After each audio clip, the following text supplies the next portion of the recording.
I'm Charlotte Feldman-Jacobs. I'm with Population Reference Bureau, Program Director for Gender.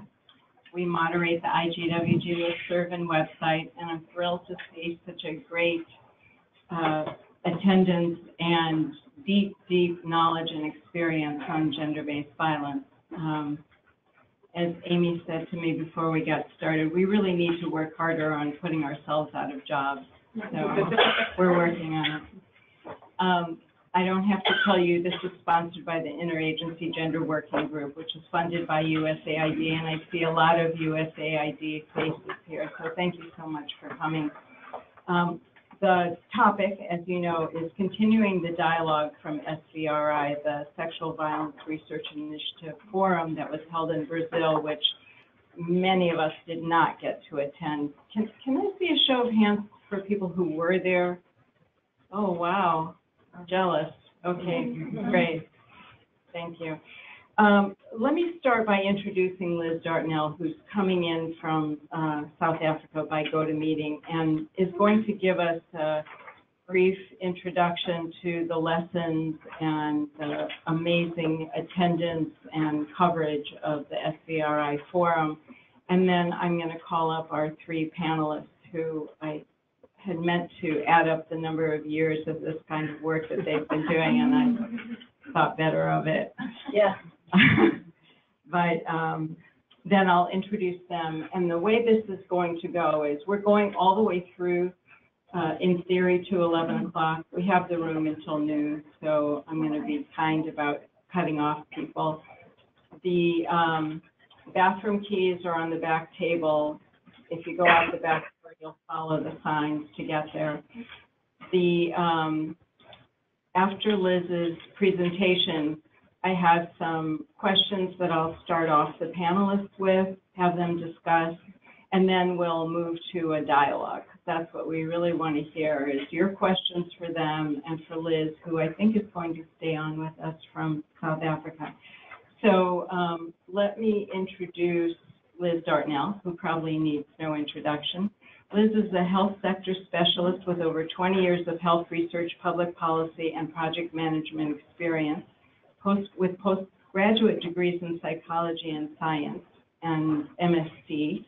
She has worked in multiple sectors on health-related matters, including academia, state, and national governments in South Africa and Australia and in the NGO sector. She currently manages the Sexual Violence Research Initiative. Also interested, this was of interest to me, she describes herself as also interested in the area of vicarious trauma, the emotional impact of researching violence against women and how we can prevent it. So Liz, I'm going to be quiet now and let you start your presentation. You're going to manage it, I understand, and then we'll do some clarifying questions before I call the panel up. So Liz, thank you for being with us today. Thank you so much, Charlotte, for the introduction, and it is really so lovely to be here to present on SVRI Forum. Can you all hear me? Yeah. Oh, great. Hi, everyone. I'm so excited. I wish I was there with you. I really want to give a warm thanks to the Interagency Gender Working Group and the GBV Task Force for arranging this important event on how to keep the conversation going post SVRI Forum 2017. So today I'm here, as Charlotte has kindly said in her introduction, to provide you with an overview of a little bit of background to the SVRI and the forum, and some of the key issues emerging from SVRI Forum 2017, both for the field and for guiding planning for SVRI Forum 2019. So before I do that, I just want to, I'm not quite sure how to do this, go to my next slide. Does not seem, oh, there we go. Sorry about that. Just to remind those of you who know the SVRI, and just to introduce the SVRI for those of you who might not know us that well. We were first established in 2003 and based at the World Health Organization before we moved to the Medical Research Council in 2006. With over 5,000 plus members, we are now one of the largest global networks aiming to promote research on violence against women and girls in low and middle income countries to influence policy and practice. We do this by gathering and sharing information, synthesizing knowledge, we disseminate a weekly update, we build capacity through various workshops and events, And we also support research both through funding and providing technical assistance. And of course, we host the SVRI Forum. And that's why I'm here today to talk about the SVRI Forum. So for most of you, you may know that we hold the SVRI Forum every 2 years, and it's one of the very few abstract-driven events in research conferences in the field. We aim to provide a space where colleagues can showcase their research, learn about the developments in the field and innovations that are happening. Also, we hope that the SVRI Forum is a space where people can network and connect with old colleagues, new colleagues, and other influences in the field. We also, with all these great people coming together in one place, hope it's a place where people generate new ideas and create different new models, approaches, and programs. And really important for us, it's a place we hope that you come to re-energize, renew excitement for the work that we do, and of course, have some fun.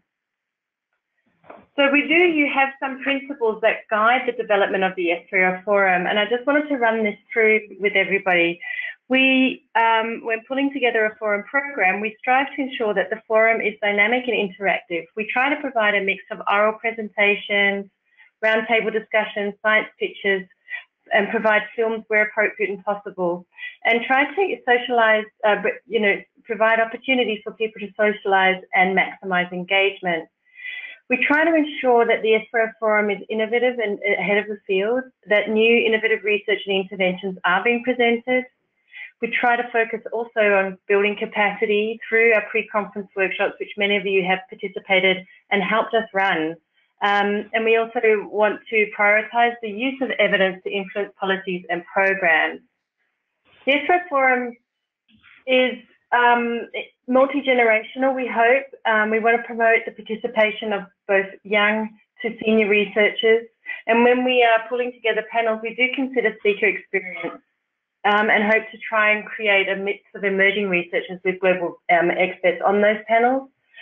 And to promote equity, we believe it's super important that we promote meaningful South-North and South-South partnerships, as well as researcher activists, researcher policymaker partnerships, and that where possible and appropriate, that researchers that are coming from the North do involve their local partners in both their forum presentations and jointly present the findings where that's appropriate.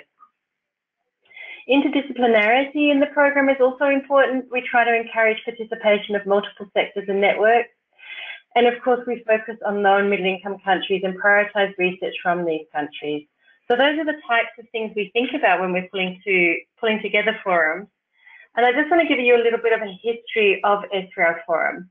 Our first forum was held in 2009, and we've now held 5 SVRI Forums. And you'll see from the slide in front of you, since 2009 and to 2013, we had around 200 participants. And then in 2015, we had the numbers almost doubled. And then 2017, we had over 535 delegates, which was just really amazing. We had a number of new participants that hadn't attended forums before. You will also see that we've had since 2009, an increase in the number of presentations and, of course, the number of partners that help us pull it all together, and an increase in the number of reviewing abstracts for us. And we're very grateful for the support that we get from people who help us do that.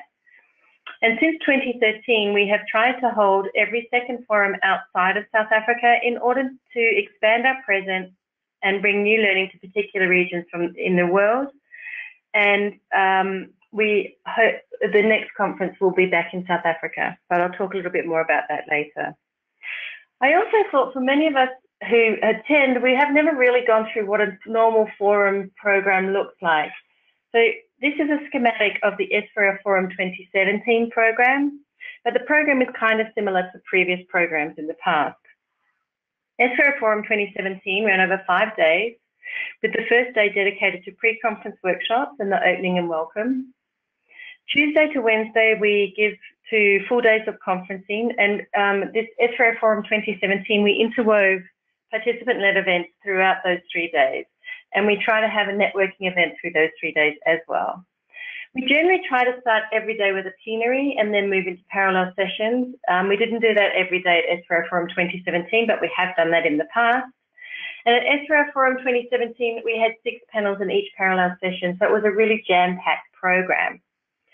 And for day 5, we gave space for participant-led events and satellite events as well.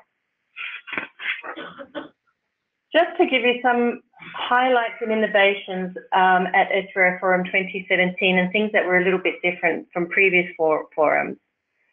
In Forum 2017, we moved away from hosting a poster session. We integrated shorter science pitch presentations into the program. This was providing each presenter 3 to 4 minutes, which people weren't particularly happy about at the beginning, but I think people really bought into it at the end, to highlight just 3 or 4 key messages. We want to try and encourage people to think about different ways of presenting their research findings. And whilst the majority of the program is abstract-driven, there were 2 or 3 delegate-driven panels at SVRI Forum 2017, and we had a number of panels to showcase programs. These are more interactive sessions where intervention developers are given an opportunity to share the research theory and content behind their interventions, and the audience have a chance to go through one of the exercises or more exercises in the intervention given time, and then to have an interactive discussion around what it was like to develop, implement, what were the challenges. They're quite a fun panel to attend. We also awarded 50 bursaries. These are funding to support colleagues from low and middle income countries to attend. We had bursaries for presenters from low and middle income countries, people to participate in a mentoring program that was to help people think through their presentation. And so we paired or coupled researchers with other mentors to help them with their presentation development. And we also had bursaries for young researchers and researchers coming from particular regions in the world, Latin America and the Caribbean, Sub-Saharan Africa, and Eastern Europe. We also have a research award ceremony at the event for innovative oral and science pitch presentations. And this year we hosted a young researchers program, and youth participation was a major theme at the forum. We tried to infuse art and drama at the event just to make it interesting, different ways of sharing messages. We had a youth band opening an event, and we held a graffiti workshop for young researchers where they were given the opportunity to translate concepts around participation into art, and they then presented these at the final plenary, which I think was a really fun and lovely experience for us all. And then on Friday, we held a workshop on storytelling for participants to learn how to share their research using the art of storytelling. And very importantly, at SVRI Forum 2017, events and sessions in the plenary room were translated into Spanish, English, and Portuguese, and the program was available in all 3 languages. And we want to try and maintain the translation services in future forums, if at all possible, given funding, of course. So this is just a picture of the closing plenary and the young researchers presenting their graffiti. And it was just a really lovely, wonderful presentation. We are developing a video on the Young Researcher Program at the forum, which we'll share with you updates and on our website. So what did the presentations showcased at SVRI Forum 2017 demonstrate to us? Well, first and foremost, many of us reminded us that we have so much to celebrate, that violence against women and violence against children is firmly on the agenda due to the SDGs.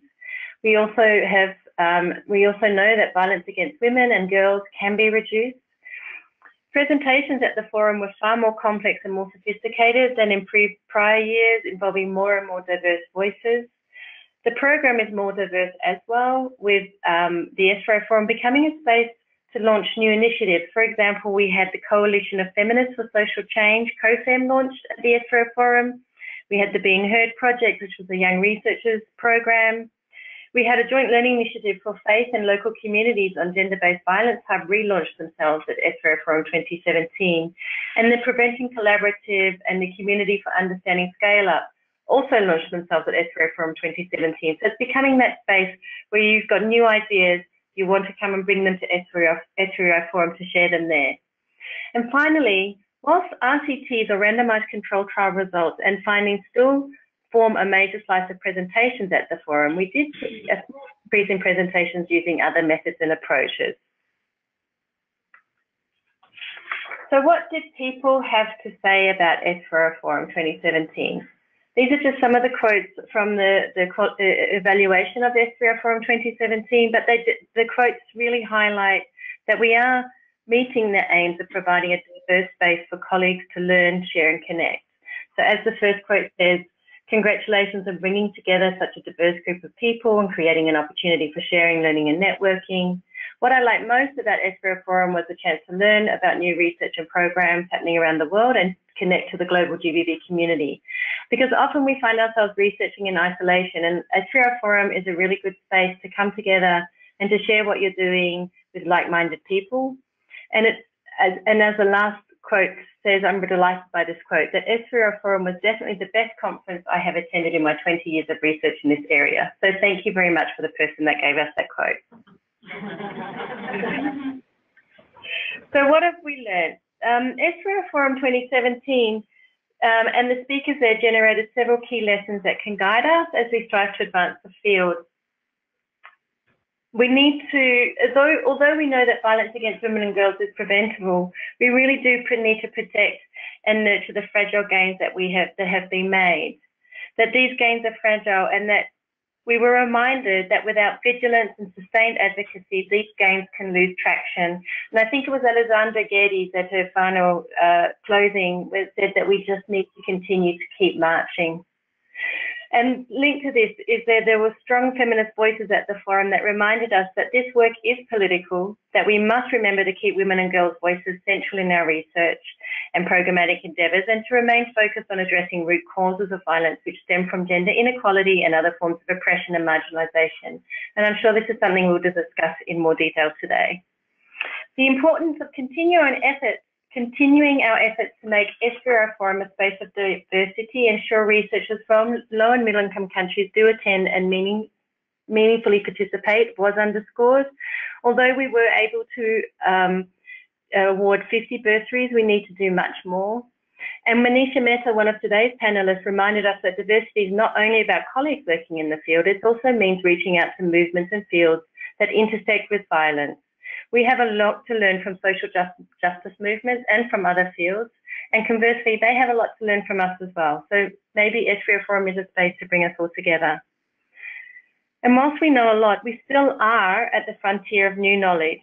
Although we know what works a little bit, we often don't know why our interventions work or how our programs create change. So we need to continue to delve into innovative programs, do some more research, try and understand how we scale up and what we scale up and why do we scale up, and is everything scalable? So there are still questions outstanding for us. We want to also ensure that SVRI Forum is a safe space to share both our wins and our failures. Very few presentations at SVRI Forum 2017 spoke about interventions and programs that failed, and we need to think about how we can encourage more presentations on interventions that did not work and why they did not work. We need to be willing to share and learn from failure, and we must continue to nurture a culture of innovation and openness to new ideas and approaches, and SVRI Forum does provide that space, I hope. And although SVRI Forum 2017 saw a few presentations using mixed methods and unconventional methods, these were not enough. There was a loud call from participants and presenters on the need to develop new and innovative ways to evaluate and test programs and to value different forms of data and data collection. Whilst RCTs are important, they are not the only approach available to us. At the same time, we also need to remember the strengths and weaknesses of different research methodologies and identify ways to bring different methods together for a deeper understanding of violence against women and ways in which we can respond and prevent it. We also need more longer-term studies, and I think this is a constant call in the field. We need to make sure that the claims that we are making on what works can be sustained over time, and to assess what is needed to ensure the gains we are making are maintained. We also noted in presentations that often presenters aren't drawing out the so what of their findings. As we generate and build knowledge through our research, we need to consider what our findings mean for programs, for policies, for further research and for advocacy. We all do this research because we really want to improve the lives of women and girls, and this passion must be reflected in how we present our research findings. We must be trying to think about ways to share this knowledge so that people can engage with it and apply it practically, which is really difficult. But these are some of the lessons and discussions, these lessons and discussions like the one that we're going to be having today will hopefully inform both the field and SVRI Forum 2017 program. So what are we thinking about SVRI Forum 2019? These are just some of the things we're considering, and we really welcome discussions like this, and please, send us your thoughts and ideas. But from what we've learned from SVRI Forum 2017, we really do need to provide more space for structured debate and reflection on key issues that are emerging in the field, like engaging men in prevention, survivor-centered interventions, the linkages between violence against children and violence against women, and the use of RCTs and different forms of knowledge. We need to think about how to do that and how to do that well. We also need to allow more time for questions, synthesis, and debate. We have to balance our desire to be inclusive as possible with the need for allowing time for critical reflection. It really is a really big challenge because we receive so many great abstracts and want to put as much into the program as possible. In terms of what, we need to address it by working with presenters to reflect on their work and make the linkages to policy and program, and need to think about strategies to do that, and also strategies for how we write up the big lessons that are coming out of SVRI forums. Is there an approach that has been used elsewhere that has worked well, like a rapporteur program, for example? And those are things that we're thinking about. And of course, we must continue to ensure diversity of conference delegates, presenters, and of course, within the presentations across different types of violences. And to promote networking, strengthen those connections that are made at forums, and continue to allow space for them to be strengthened at new forums. And we also need to welcome newcomers. We did have a lot of new people at SVRI Forum 2017, and we need to make sure that they are included into the discussions and in debate and feel welcome. We must also strive always for a balance between prevention and response, also a balance between programming and research in the program. And then we need to also promote self-care and provide support. We do, as I say, we do this work because we care, but because we care, this work takes an emotional toll.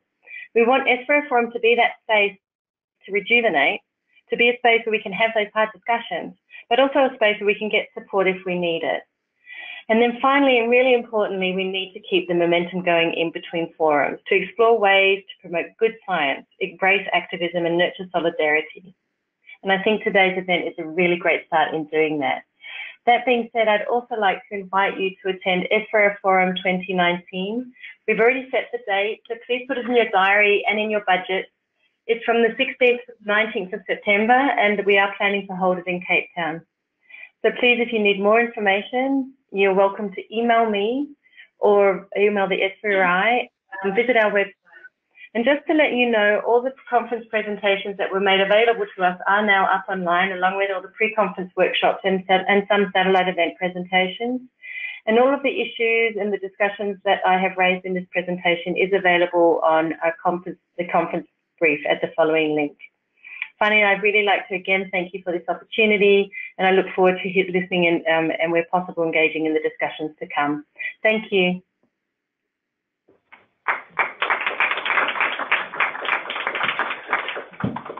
Thank you so much, Liz. I think before I call the panelists up to take this discussion forward, we'll take a few clarifying questions if we have any, but we have plenty of questions that we hope to throw out to the panelists. And I should also say that once we have the discussion with them, I will be mindful of the clock to give you all plenty of time for your questions, for all of them and for Liz. We have Laura monitoring the online participants on GoToMeeting. I think there are somewhere between 40 and 50 people listening in via that. We will take questions from them when we have time. And we have someone in the back here who's tweeting this for PRB, and she's taking questions from people via Twitter. So lots of questions, but people in the room get first priority. So do we have any clarifying questions for Liz? Liz, I should also tell you that you quoted Alessandra, and she is in the room, so she may have a question. Oh, okay, people are anxious to get to discussions. So Amy, Manisha, and Esther, if you'll come up here in any order that you want, but there are names there for you. Okay. Let me just quickly, while you're settling, give you short bios, although there are in the back of the room. And I should say, when Liz gives us the heads up on her PowerPoint, we'll upload that to the IGWG website, as well as all of the bios and participant lists. So Amy Bank is a co-founder, former executive director, and now senior advisor to Puntos de Encuentro, thank you, a feminist NGO based in Nicaragua that works throughout Central America. Amy and Puntos are best known for taking social norms change approaches to scale through their communications for social change strategies. I'm sure a lot of you are familiar with their social soap TV drama, Sexto Sentido and Contra Corriente. Thank you. So Puntos is currently working with Intercambios to develop a new collective impact violence prevention initiative that brings together actors working on different aspects of violence against women, violence against children, and youth violence for collaborative community-based initiatives. Elected to the Ashoka Fellowship, I added this, I know you didn't give us that. In 2007, Amy lived in Nicaragua for more than 20 years. 30, actually. More than 30 years. No, about 30. For about 30 years. Manisha Mehta is the program director of the Women's Rights and Reproductive Rights Programs at Wellspring Advisors, providing strategic direction on work in several thematic areas across both programs, including violence against women, land and property rights, and abortion rights at the country level in East Africa and Latin America. With more than 20 years of experience, I say that in my bios too, more than 20 years, in those fields, especially in gender violence prevention and maternal health. Before joining Wellspring in September 2009, Manisha was the gender team leader at Engender Health, an international reproductive health organization. So you can get her fuller bio back there. A native of Kenya, which I did not know about you. Esther Spindler is a research practitioner interested in the nexus of structural gender and social normative factors and sexual and reproductive health outcomes. Your background is a mixed methods research, monitoring and evaluation in the areas of gender, family planning, gender-based violence, and HIV/AIDS, primarily with immigrant and marginalized populations in Latin America, Eastern Africa, and Northern Africa. She's currently at Georgetown Institute for Reproductive Health, and I see some other folks from there. You've worked extensively on Real Fathers and GREAT, and now on FACT, Jordan, and couples counseling activities, which I can see a future brown bag in our work. Fluent in Portuguese, Spanish, and French. Welcome to all three of you. So let me get started on our questions, and we'll get the moderating going.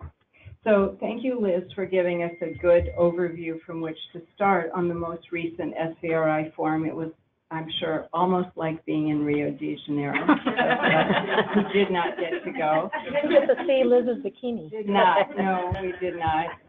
And, to our panelists, who I believe all three of you were at the forum, what were some of the main headlines coming out of it for you? And then we'll move on to take that apart a little bit more. Do you want to? I'm gonna, start. Thank you all for being here, and thank you for having us here. And Liz, sorry we can't be with you in person, but it's nice to have you join us remotely. I think I wanted to emphasize some of the things that Liz has said, and it's especially striking, I think, when you are working on in different thematic areas, to see how much progress this field has made overall. And I think for me, that was the most striking at seeing it at SVRI. One, I think we often in this field fail to celebrate, which is an odd thing to say given the topic that we work on, how far we've come. And I think what came out at SVRI, one was very strong, was that violence is preventable. And I think for those of us who are in this field, we obviously know that, we hear the results, But I think when you go out in the world, it's very surprising that that message perhaps still has not gotten out as much as we would like it to get out.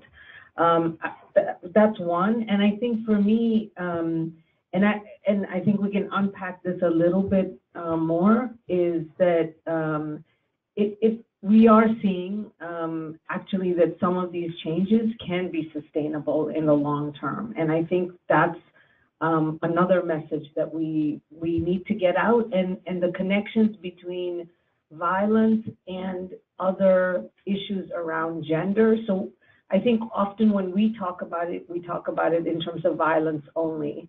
But when you think about the fact that if violence is preventable and it can be sustainable in the long term, the amount of corollary effects that has on multiple levels of development is significant. And I think we don't sell that story as much as we should. And in another question, I need to tell you about a very interesting meeting I was at 2 weeks ago, which kind of put all of this into stark effect for me. So, and then the last, I think, is that what we saw at SVRI are that there are very many different strategies around prevention and response. And so I think the wealth of kind of what we're seeing, how it's playing out is really significant. And this is coming from someone, I think, who has gone to almost every SVRI forum. And I think for me, it was even more striking this time to see kind of where we've come from. So. Yeah, hi everyone. Thanks again for being here. I should just give a disclaimer that I am a baby SVRIer, aka I've only been to one. So hopefully I can bring a fresher but not institutional perspective to SVRI, certainly in this field. So I think just jumping off of what Manisha just said, I think this idea of cross-sectoral ways of looking at GBV also came out for me in the conference. It's this idea that we have evidence and we are generating it, but we're still learning a lot about both the scale up and also how it can be integrated in different cross-sectoral programs. And so one big thing that came out was this issue of economic empowerment and how economic empowerment programs, both conditional cash transfer programs and other types of economic empowerment programs, can reduce gender-based violence. I think some examples of that were the transfer project. I don't know if there's any of the representatives here. Also, Inspire also had a really great session. I think Alessandra can certainly give more information about it than I can, looking at 7 different strategies to end violence against children and looking at different sort of sectoral programs, including income generation program, education program, and I'll let Alessandra talk more about that if she gets a chance. And also this idea of survivor-centered work. So really trying to not only engage youth and do more youth research and youth programming, more participatory approaches to youth, but also how to engage survivors in the center of that work. And so Brisa D'Angelo, who's a survivor of sexual violence and also incredible, strong, amazing advocate for survivors of sexual violence, that's something that I think was put out in many blogs and many tweets, you know, nothing about us without us. And I think in terms of moving forward in SVRI and reform, I think that's definitely sort of a pathway that we need to continue pursuing. I have several other different points. I think last night as I was typing up my notes, I wanted to get 2 or 3 and I ended up writing 7. Yes, we did get the questions in advance, in case there's any contention about that. And then also, I think Liz did a really good job of summing up some of these initiatives. So CUSP, which is this Community for Understanding Scale Up, which is really trying to tackle not only this black box of how social norms contribute to positive and negative change, but also how do we scale positive social norms. And Amy actually is also a member of that group. And then also the Prevention Collaborative, again, to trying to understand ways that we can bridge different communities and do a better job of communicating our work to the Global South, and also making sure that the knowledge and evidence around programming and research is coming from the Global South. And so trying to diversify that a little bit. Yeah, so I think I'll leave it at that. I'm sure my other points will come up and I'll give it to Amy. Thanks. These are my notes. I thought Liz's presentation was great, and then everybody has said a lot of things, so I'm not going to repeat. One big thing was Latin America. This was the first time that it was done in Latin America, and thanks to Alessandra for pushing. Well, a lot of people pushed it, but you helped make it happen. It was the first time that it had been done in Latin America, and it was the second biggest after the U.S., right? Was that the case? After the in terms of participants, second largest number of participants. That has never happened. And I mean, frankly, the reason that I'm here, I represent an organization from Nicaragua, is, you know, I'm a gringa, I speak English, I can move in this world, most of my colleagues cannot.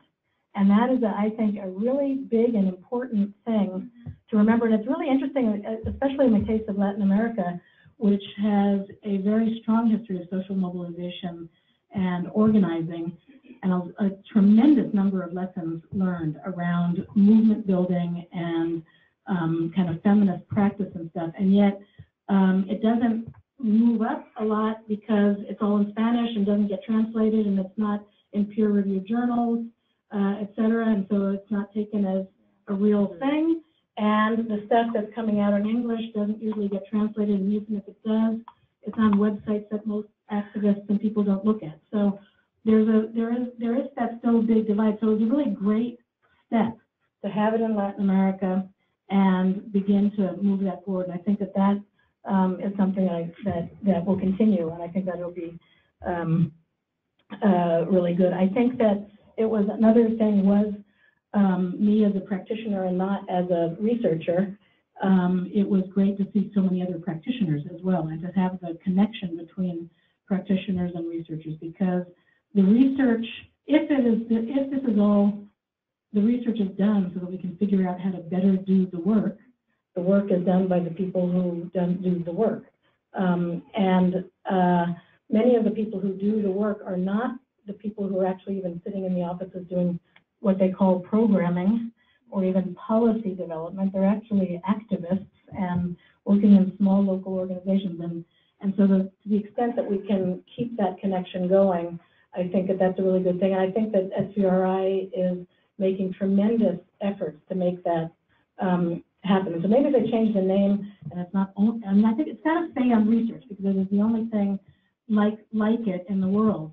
But it's you know, research and practice. Although RP, anyway, we have to figure out a new RPI thing. Yeah. Plus, it's not only sexual violence. That's another thing that's interesting, is that it really has gone beyond that. Although I like that there is still an emphasis on sexual violence, because I believe that it is still one of the fields that is less worked on and needs to continue to be worked on. Thank you.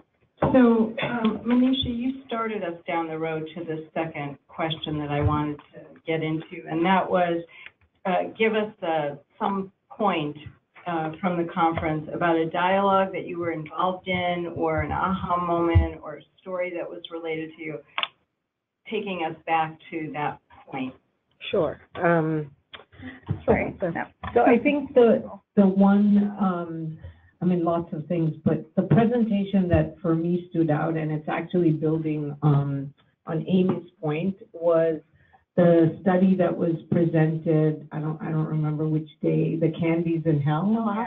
And the reason it struck me was because of many reasons. One was that this study looked at a 20-year change in violence rates in Nicaragua.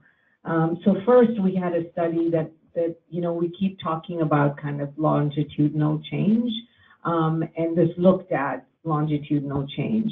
It looked at longitudinal change at the country level, second. And then the third was, you know, this was very interesting in the results and the way it was presented.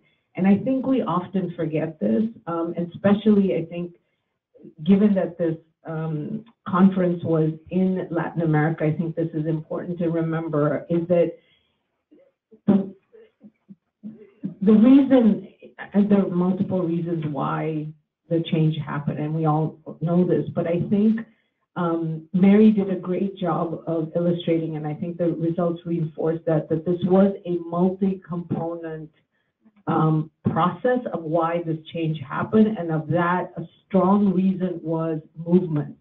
And, you know, given that I think work around violence has been grounded in movements, especially in Latin America, which I think we are now at, you know, this is one of the things that I think we need to go back to, is that we're divorcing some of our work now from this political movement building aspect. And I think this came out very starkly in that presentation, that laws changed, policies changed, programs were put into place, et cetera, but a lot of it was driven by movements in Nicaragua. So I think it was for me a great example of that. And then I thought what was interesting was, so the study showed that violence has gone down for many reasons, et cetera. And, you know, Mary said she presented the results in Nicaragua. And I think what was striking was that the reaction, so all of us sitting here were, you know, like, this is great, you know, et cetera. And the groups that you presented to in Nicaragua were actually concerned with that story, because they saw that story as, now the message will go out that we actually don't need to do anything in Nicaragua.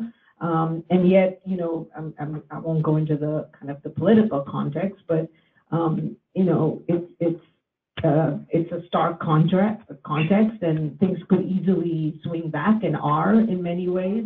So I think this is also important, that that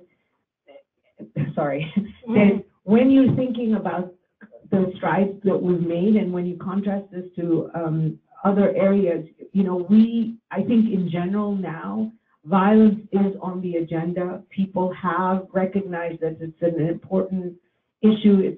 It's being taken, you know, seriously politically. Maybe there aren't the resources that we want, et cetera. But I think we constantly have to remember that we can't forget the advocacy around this.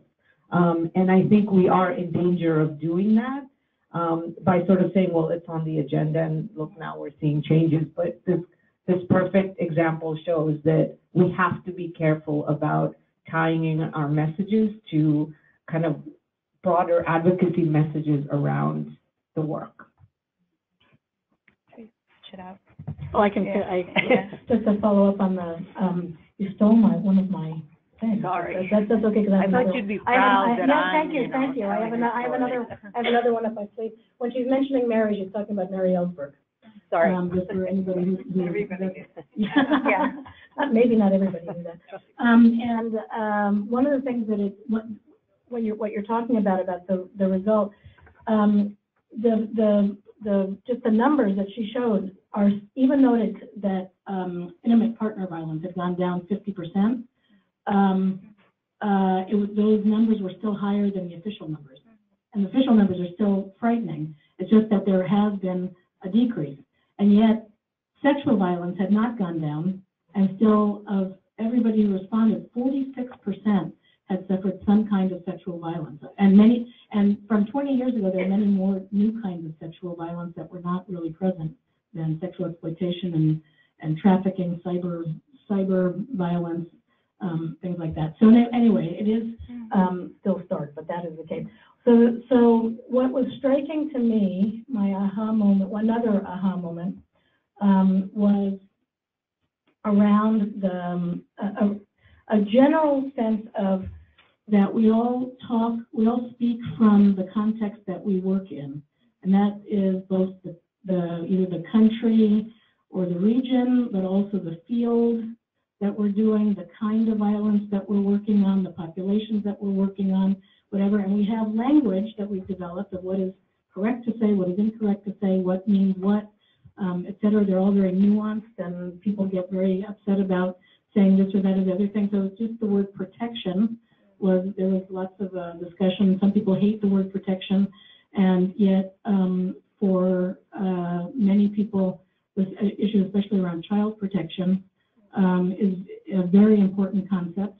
But when you talk about protection for women, it's as if it's, you know, paternalistic, maternalistic, whatever. But then there are also the women human rights defenders movement that does talk about protection. So those kinds of things. And you can say the same word and you will get looked at weird by saying a word that you think is actually politically correct and that somebody else thinks is politically incorrect.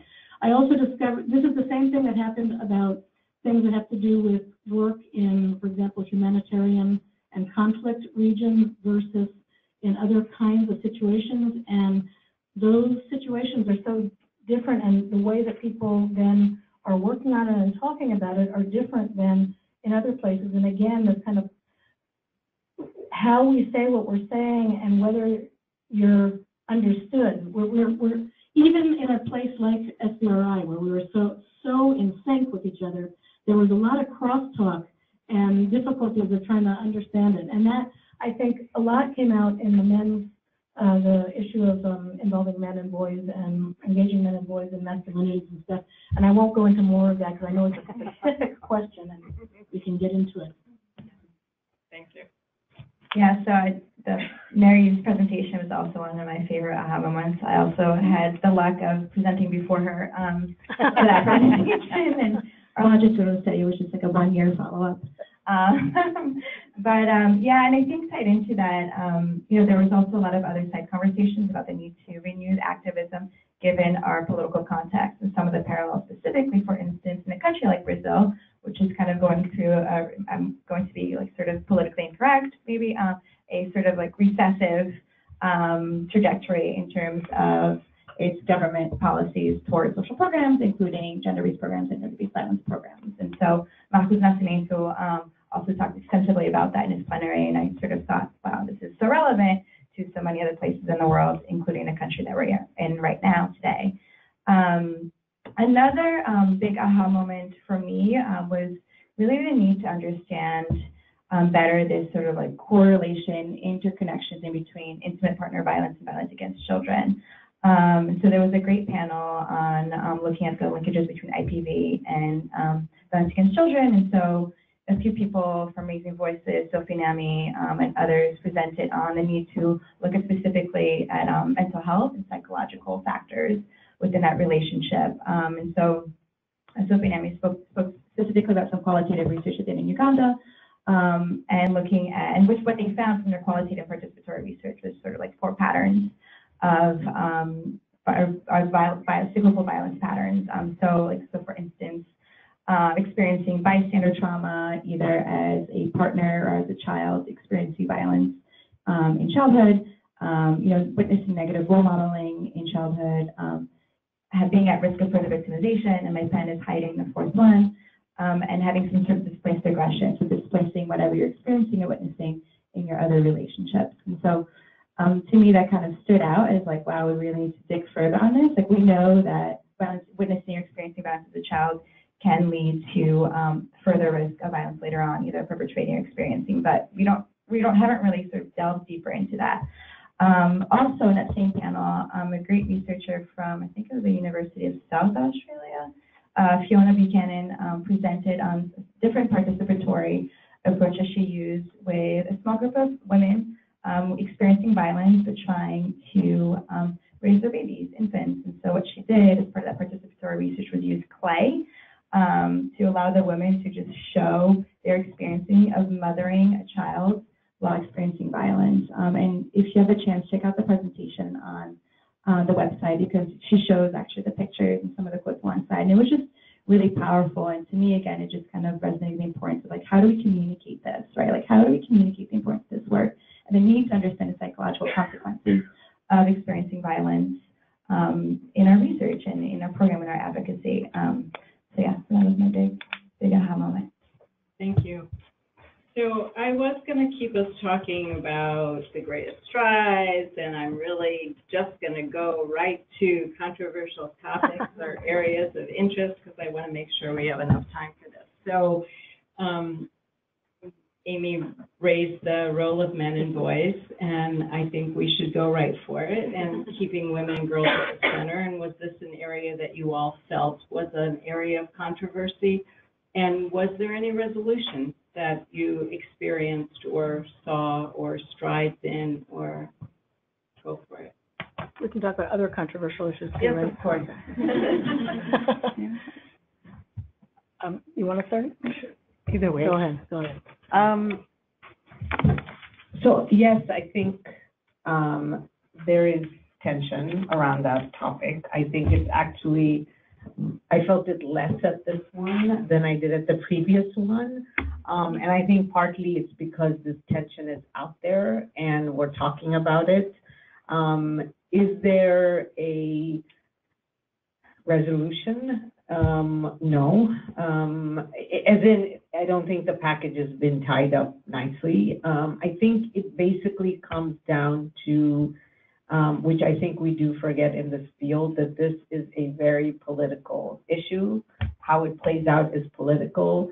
I think it's more than just about funding to me. You know, I think that's part of it, but I think it's about who are we really centering in this work, and how do we continue to do that.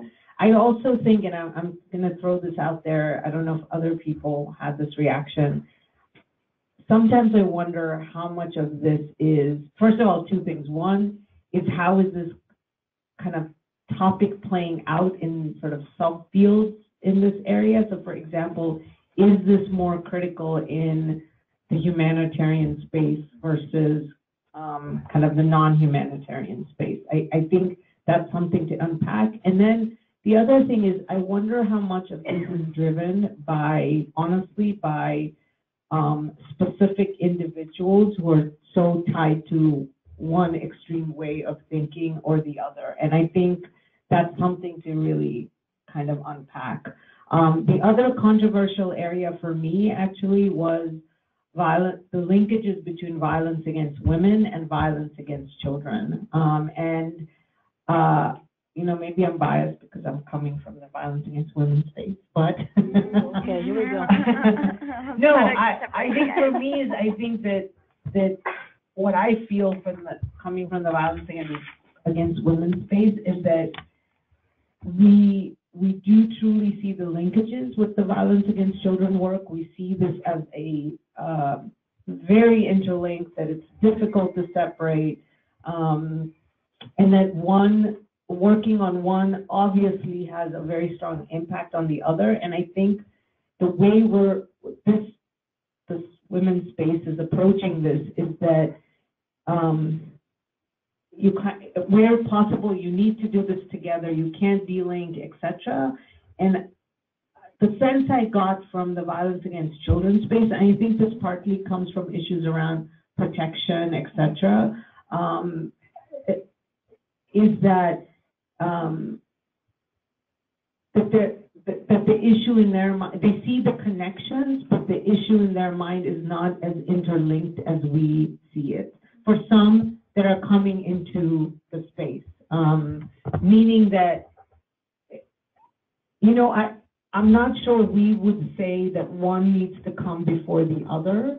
And some of the messages I got from certain folks, and I'm not saying these are the people necessarily at SVRI, but what I've seen in other spaces is that, yes, it's linked, but almost if you're going to prioritize, the work around children has to come first, to put it bluntly. And I don't think that's how we see it or phrase it or think about it. So that's the other kind of controversy I think is emerging and that I'm experiencing.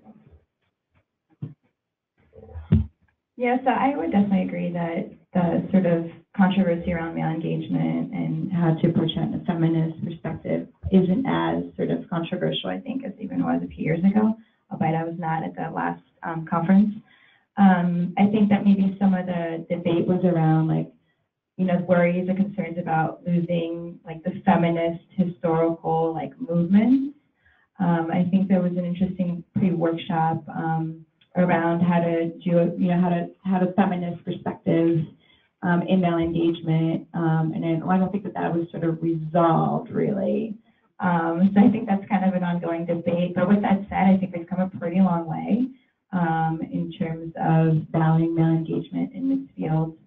I think so for me, I was in a little bit of a funny position because I am very connected to the global level work. I am now working in East Africa, but yet I've worked and lived in Brazil. And so I very much so had connections with local organizations in Rio and some different grassroots civil societies. And some of the things that I heard was there was a little bit of like exclusivity from like local social movements and organizations.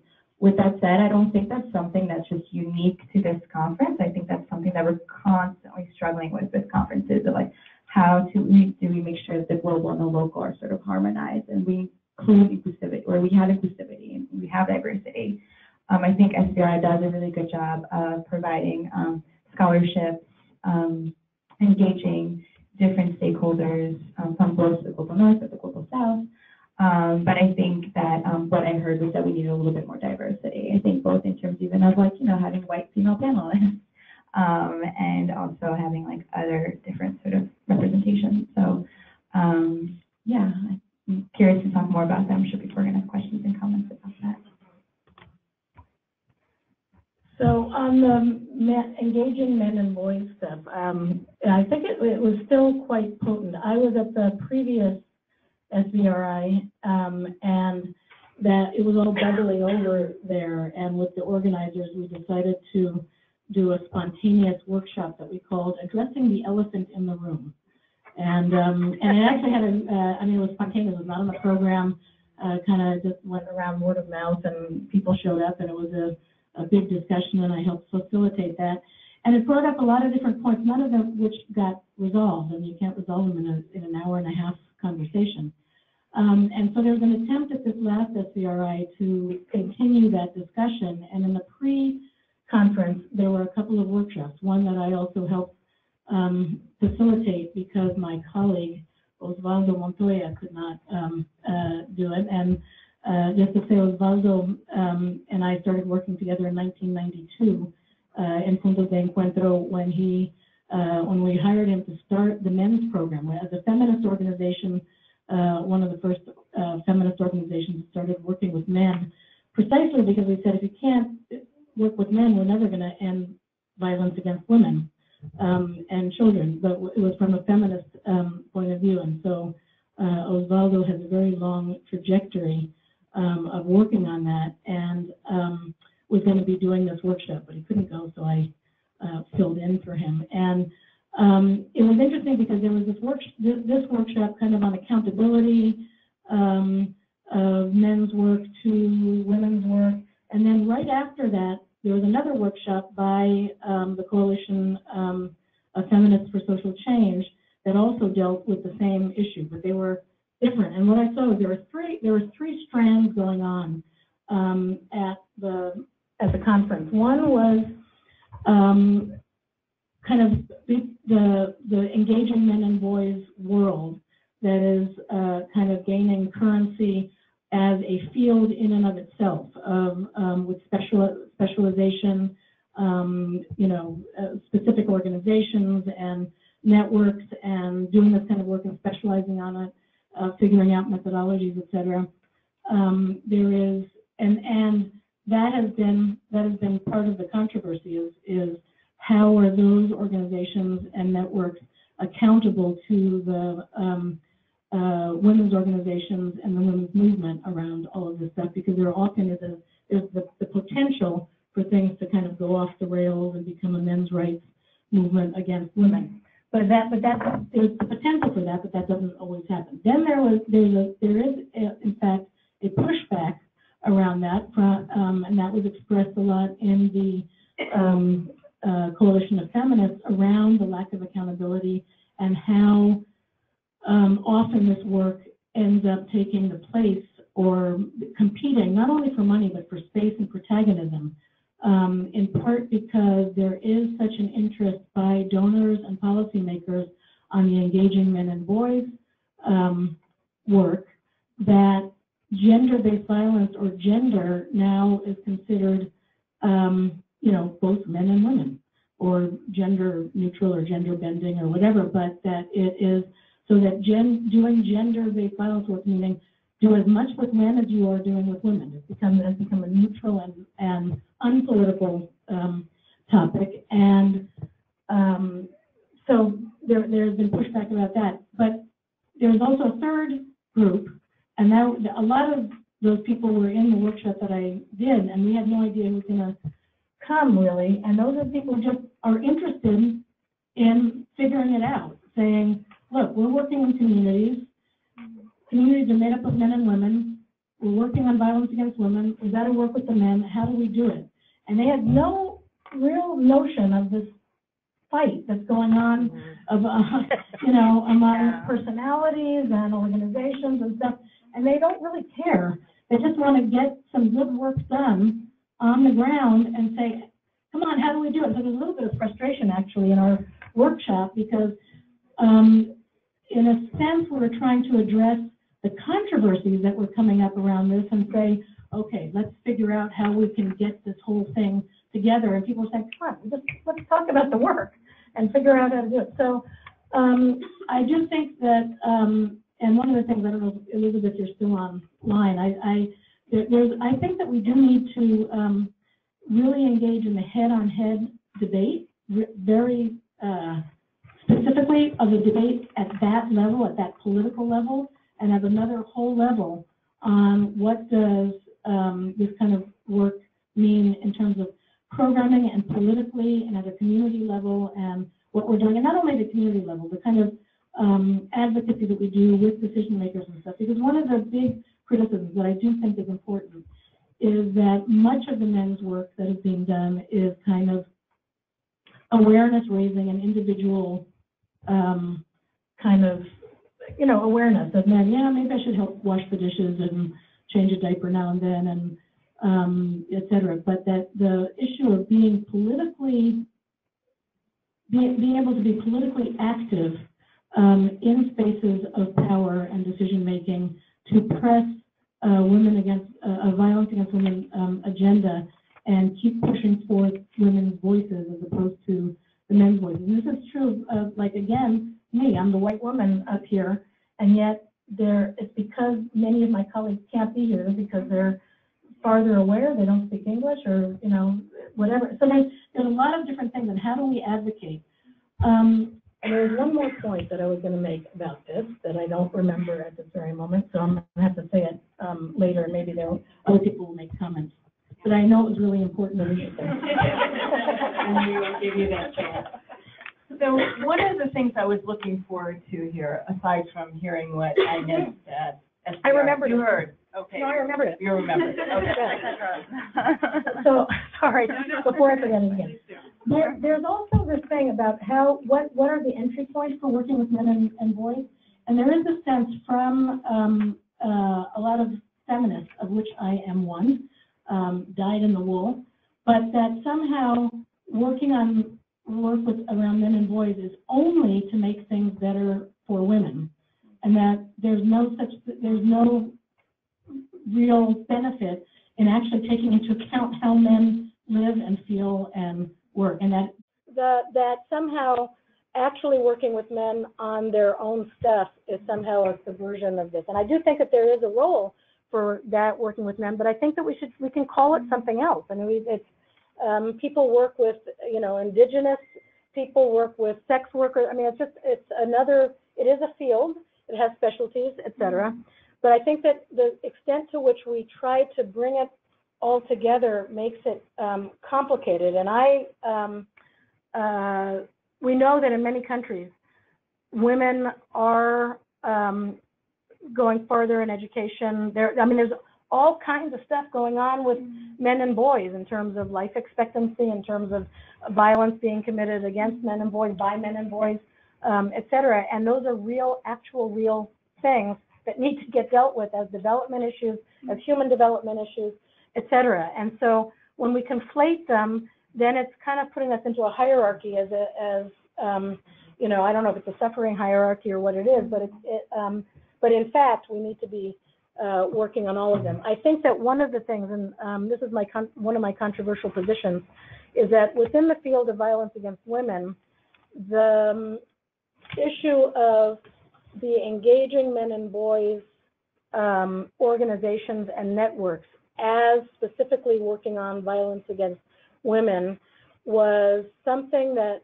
began because it was a need that seemed to be needed to be addressed in terms of you can't stop violence against women and girls if you don't also work with men. But then when it became this parallel field, it almost became its own thing with like its own end, and the thing that kind of then did pop up as a competition to women. I almost think, and I've been discussing this with Osvaldo, and I'm going to be discussing this with Men Engaged and with Promundo tomorrow and everything, is I almost feel like it's kind of obsolete now as a method of working, that we have to get back into, I guess, what you're calling gender synchronization, which I don't know if that's what that is, but that's another whole thing that we have to talk about. And not in all cases, and it doesn't mean not working with men and not working with women, but I think that there is a certain way where we have to move beyond some of the structures and even language and stuff about how we're talking about. Okay, okay, thank you. So I'll just use this mic. Maybe that was the mic that was causing the feedback. So I'm not going to pick up on the gender synchronization now, but we can entertain questions about that. Let's go a little broader before we open it, because I can feel that people have lots of questions and comments. So I always see this as an opportunity to say, okay, over the last decade of SVRI and over the last 2 decades or more of IGWG, we've seen a lot of progress. I mean, we started off trying to define what the difference is between domestic violence and sexual violence. And so we've gone a long way. But looking broader, and I know, I mean, I made a joke about how many years we have here on the panel, but truly, what do you think, as you reflect beyond SVRI, the big accomplishments, and have we taken any wrong turns along the way? That's what I think keeps us all up at night.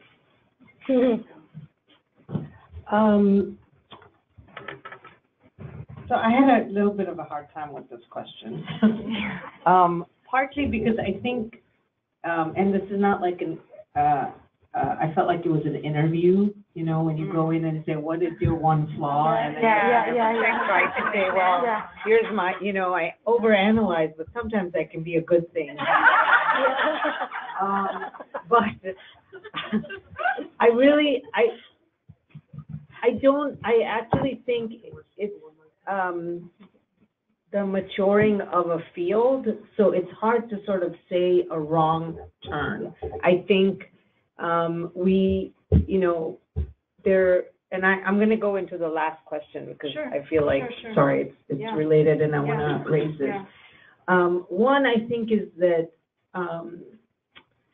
I think that we're not good at questioning our own orthodoxy in many, many ways. And I think that we, partly because honestly, and you might raise your fist up here, but I think because we come from, many of us come up from a very strong feminist perspective, I think that we are, for us, this is not just work we do, it's very, very personal.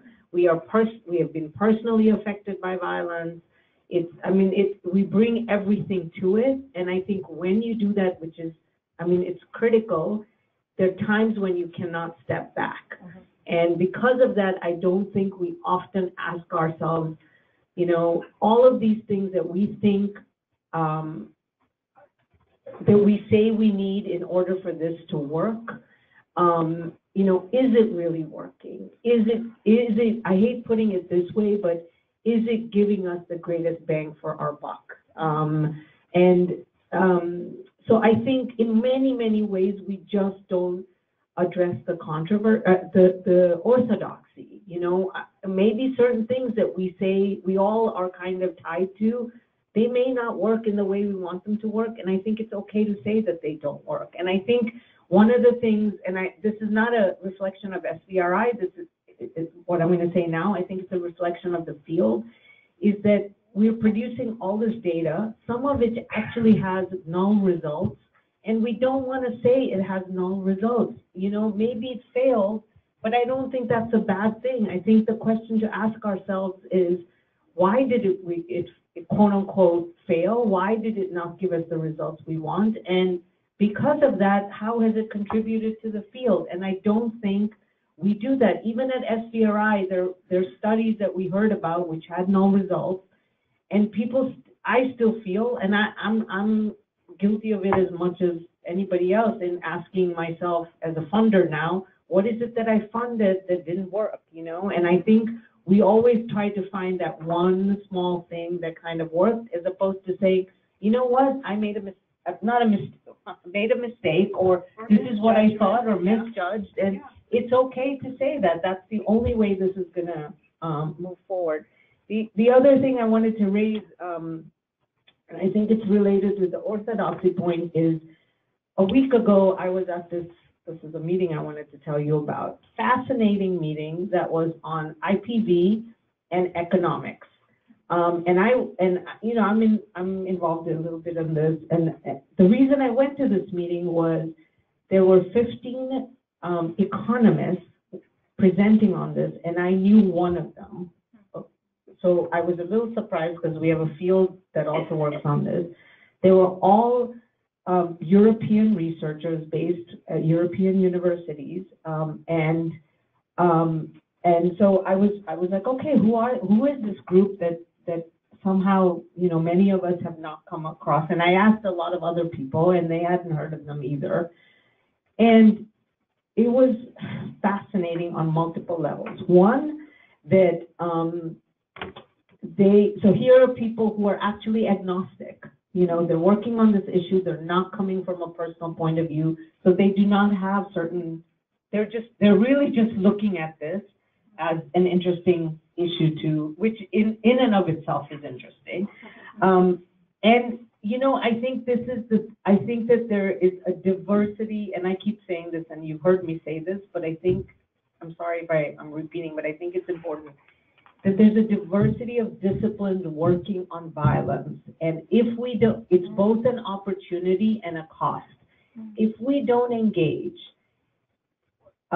we're actually doing significant disservice to the field, because in this room were people who, the way they present the data resonates with policymakers in a way that we don't do it. So as an example, the first presentation that someone presented was on cash transfers. And they actually pared it down to, the question they were asking was, one, does it, you know, reduce violence? Second, what types of cash transfers have the greatest bang for their buck? And then third, and this was the interesting part, so they looked at in-kind and cash. And so they kind of narrowed. Then they said that if you do in-kind, actually that for many women is going to have a greater bang for the buck in terms of reducing violence.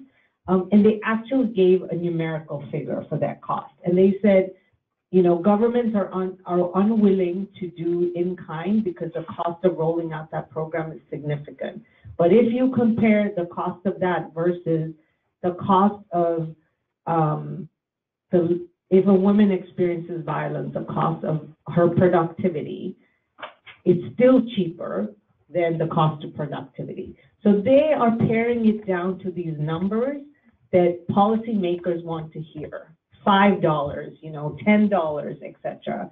And yet in this room, they were looking at questions that we have already answered. And I was sitting there thinking, this is how much you spent money to answer this question. We could have told you that, you know, violence goes down in societies that are more gender equitable. I could have told you that. You don't need to do this, you know, whatever cost of the study that you did. But, you know, they're making, as economists, as an example in this field, they're making assumptions that are, if you were sitting in that room, would start making your blood boil. But this is what is going to resonate with policymakers. And I think if we don't engage different disciplines, these are the voices that will get out there and will have a significant impact on how money is being spent, that I think, you know, is dangerous. And at the same time, I also think that if we listen to them, and this is just one group, I mean, there are many, many others out there, they do, you know, because they're not so personally involved, they do make you question your own orthodoxy. And so I just want to throw it out there. I think and also what was interesting was I talked to the one researcher I knew there, and even at the end, he said to me, I said, you know, it just feels like you guys just want to talk to yourselves. You don't really want to talk to any of us. And he said, because most of these people really do just want to talk to themselves, because they had models out there that I just thought, first of all, I'm not an economist, so I didn't understand, but they put everything into a model, you know, which it's very hard for someone where you don't think of this as just, you know, economics problem. But the second is there are a few people, he said, but I'm there are others in my field, there are a few of us out there who actually want to engage with others. And we're trying really hard to do that, and we're not sure how to do it. But they are your champions. And it's a handful, but they exist. And so, you know, for me, coming out of it, what struck me the most is how can I identify a couple of those out there and see how we can bring them into this space and how they can, you know, inform things. And there actually, some of them in that room are working with very large kind of international organizations that we all work with. And yet I think maybe even within those international organizations, things are siloed, so we don't have access to them. So I want to make a plea for that, because I think it's related to if we can move into this next phase, like just questioning a lot of our assumptions, I think it would significantly move us forward. Yeah, and so I would also add to that actually that there's a number of organizations like the World Bank and IDB. We have Mario from SVRI, I'm going to call you out, who are also doing the higher level policy, sort of economic theory driven work. So I think there are people out there. It's just, again, of figuring out whose role is it, right, to make those connections. I think on your second point around orthodoxy, and I realize we're not answering the questions directly. Sorry. Go for it. No, great. So I had almost like a flip perspective on that than you. I think really in terms of what we need to improve on is to decentralize the source of knowledge and evidence to local communities and local programmers, as Amy was talking about. I think for me, I am inspired by the work of many people in the room, but I also feel like we are also repeating the work, and we are repeating the same names. And there are a number of amazing organizations on the ground acting, pushing for policies that are just unable to be heard. And so I guess for me is just trying to understand or think about how do we as funders, policymakers, researchers, advocates diversify those voices. And I think that would be kind of an interesting objective for maybe the next conference or other international meetings. It's in terms of, you know, the biggest accomplishments, I think we always tend to just try to tear ourselves down first. I would say that, you know, just acknowledging of violence as a public health problem is a big accomplishment. Again, I am more nascent to the field, so maybe it's a bit naive. And also just the generation of the violence can be preventable. And I think we've all repeated Mary Ellsberg's presentation several times as sort of a marker of those improvements and how coordinated efforts and where advocacy falls within those coordinated efforts have done tremendous work in terms of cutting violence in half in areas such as Nicaragua. I would say, with that said, there's still a lot more work to do. I think that we constantly have to keep in mind our policy and structural environment. And so I think in terms of moving forward, I'd like to sort of see the field move again, while decentralizing information to local communities, trying to maybe harmonize how those local voices can also be connected to policymakers. So yeah, I think that's kind of where I am with that. Let's see. I would say that I agree about the questions of the orthodoxy, but I would put it also kind of in a certain kind of technocracy or something. And here we are sitting in Washington, D.C., and, you know, big international organizations doing programming and policy for the global South, et cetera. And so I think the question that I don't think that there's exactly wrong terms. I think that everything is being done with the best of intentions, but we get into these kind of situations that then get stuck and become orthodoxies that are then hard to break. For example, just the question of violence against women almost being now IPV is the violence against women that, you know, and because we have the most evidence, then we should be talking about that and keep working on that, and let's not talk about the other things because they're, you know, we don't have enough evidence about them, and so we can't actually know what to do about them, and maybe they're just ancillary or whatever. And I actually, possibly slightly differently from you, Manisha, around the connections with different kinds of violence. I do believe that they are all interconnected, and we have to connect the dots, and that the risk factors and the factors that cause them are similar, and that if we could actually get it together to work together across the silos, including the disciplines, and people who are working on infrastructure and lighting in a community, as well as the people who are working in a child, you know, protection thing and the women's health clinic, et cetera. I think that probably one of the biggest challenges that I see are the silos. And they're the silos that are also in our own brains. And I'm saying this of people who are doing their professional work at, you know, researching and policy development and activists on the ground. It's not just a infrastructure or a whatever, big structural problem. It's in all of our brains and what we think we know, and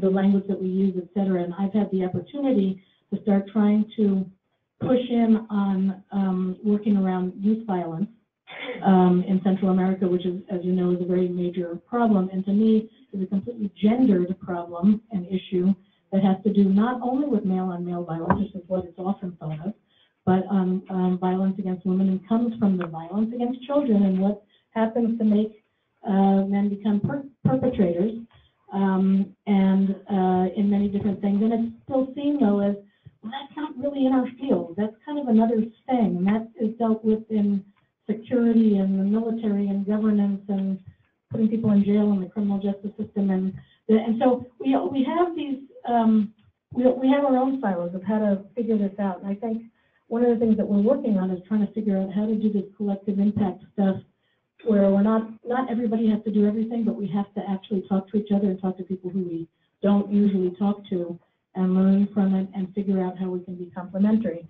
And so that goes into some other issues. I'll be very quick. The connection between research and practice, I think, is a very big challenge, so that all this great stuff that is being produced actually gets to the field. And I think that that's a really important thing. I think that SVRI does a great job of it, except that it still goes a lot of people who are in the research world, or at least believe or know that the research world exists. And there are other things like the Prevention Collaborative is going to try to get down to the ground and then have that connection.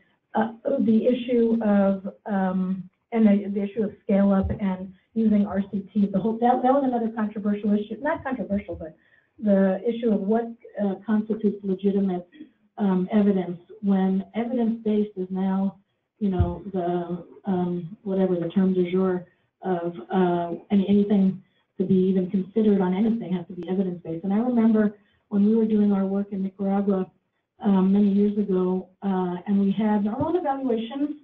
They were, you know, done by epidemiologists and stuff like that.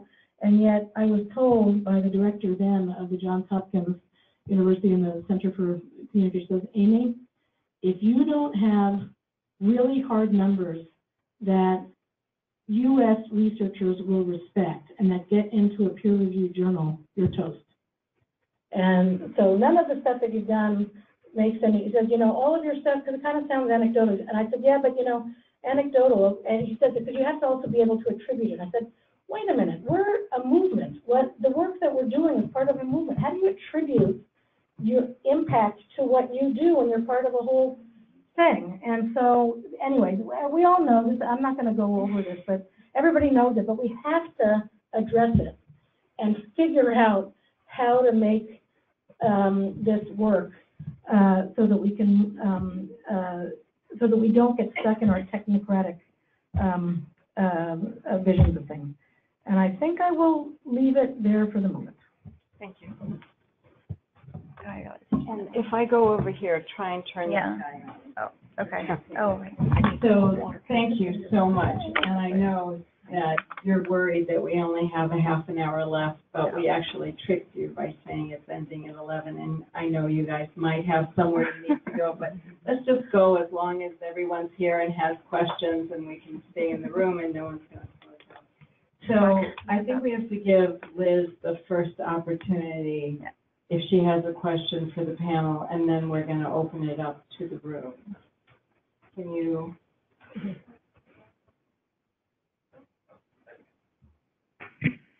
Hi, I've unmuted myself. All right. Okay. No, I've just been really so enjoying the rich discussions and the thoughtfulness and the thinking through all the some of the key issues that are being raised in the field. And I would really like to ask the panel around how there are these different initiatives that are being raised, that are coming up, that are addressing different things. And we're talking about the need to bring these issues, work across different disciplines, but we also have these initiatives that are arising. How do we make sure that we have a shared conversation, that we don't duplicate, that we support each other's work, that we move forward, and as Manisha keeps saying, you get our best bang for our buck, I suppose, but make sure that we use those limited resources to best effect. And so we're creating all these new initiatives, but who's going to bring them all together? How do we bring them all together to make sure that we do have a shared program of action and plan that really will begin addressing some of these key issues? That's Thank your you. job, Liz. Thank you. Yep, that works. Do one of you want to take that, and then I'll open it up to the room? $1 million question. Yeah. Yeah. Well, I'd say that probably there are initiatives around the connections between violence against children and violence against women. The whole Inspire network framework around violence against children, but also then the what is it called? The No initiative? No violence. No violence.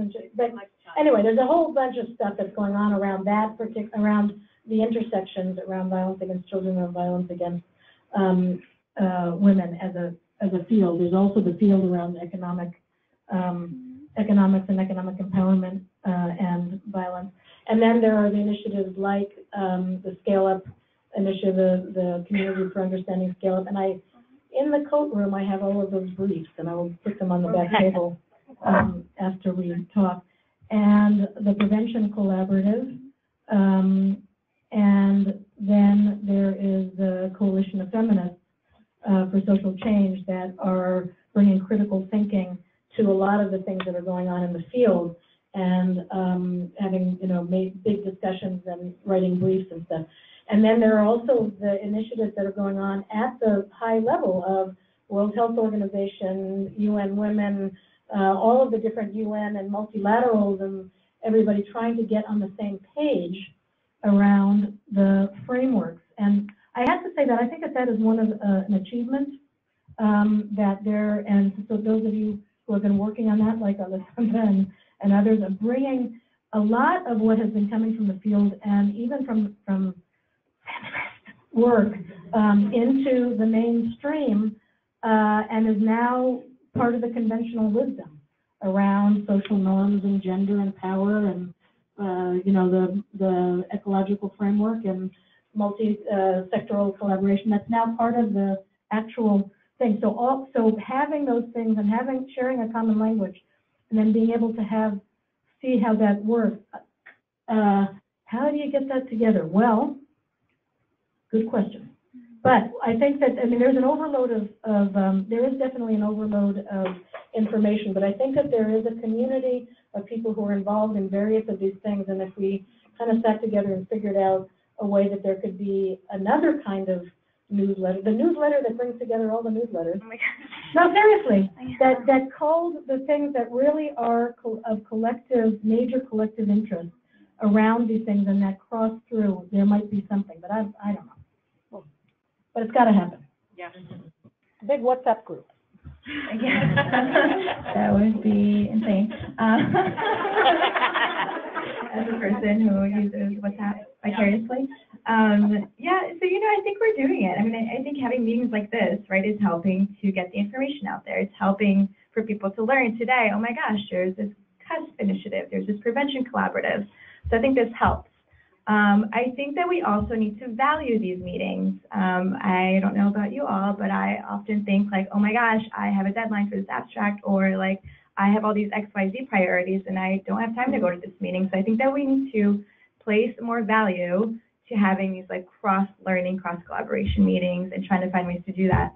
I think piggybacking off your idea of the newsletter, I mean, you could actually easily do that with the SVRI listserv, right? You could easily put a little like section on, I don't know, 1 or 2 sentences of what's going on these different collaboratives. Exactly. I think funders need to invest in this sort of cross-knowledge management sharing. I think right now, under the Passages Project, Gates is funding the Global Learning Collaborative to advance social norms. So I think there is increasing investment and interest, but again, it's just, a matter of harmonizing and not duplicating work. That's another initiative that should be mentioned, the Learning Collaborative. Yeah, and Rebecca's here, who is spearheading that initiative, so I'm sure she can give a few words about that. Sure. So.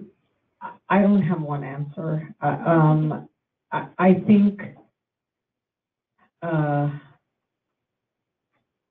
this is going to be controversial, or not, I don't know, maybe not, but I think Liz is absolutely right, and yet I think we're not going to be able to tie things in a pretty package. So I think one is, It's not working anyway. part of it is the responsibility of funders, because, we are responsible to some degree of funding multiple things. So I understand that. I think in our minds, often there is a delineation, and that may not be clear. So I think that's absolutely out there. I think we should be thinking more about convening spaces that bring all of this together. And yet I also think we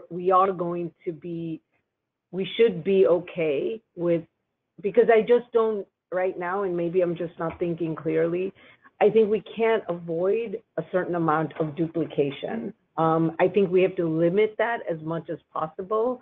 But for example, last week I heard about 5 different social norms initiatives funded by 5 different donors.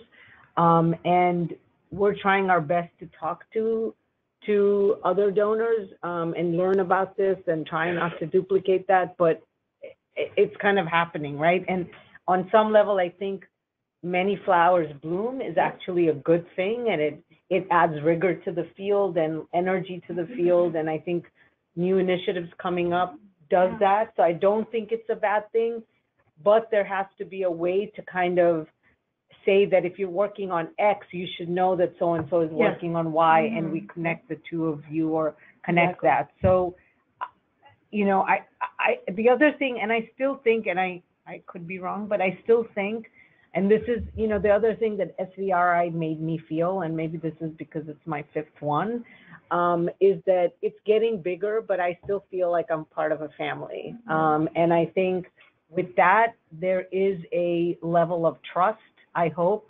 where we can talk about this and kind of iron things out as we can.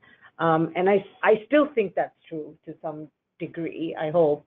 And so I think, Liz, I know it's not a perfect answer, but I hope the idea of kind of having open dialogue, convening, talking, thinking about ways to connect. I mean, one of the roles we play is if we hear X is doing this, we try to connect it to Y.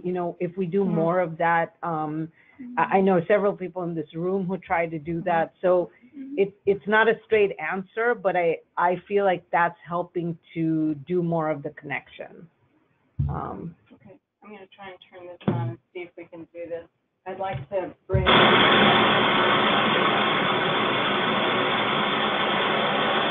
Okay, in that case, everyone's gonna have to use your outside voice in here, so,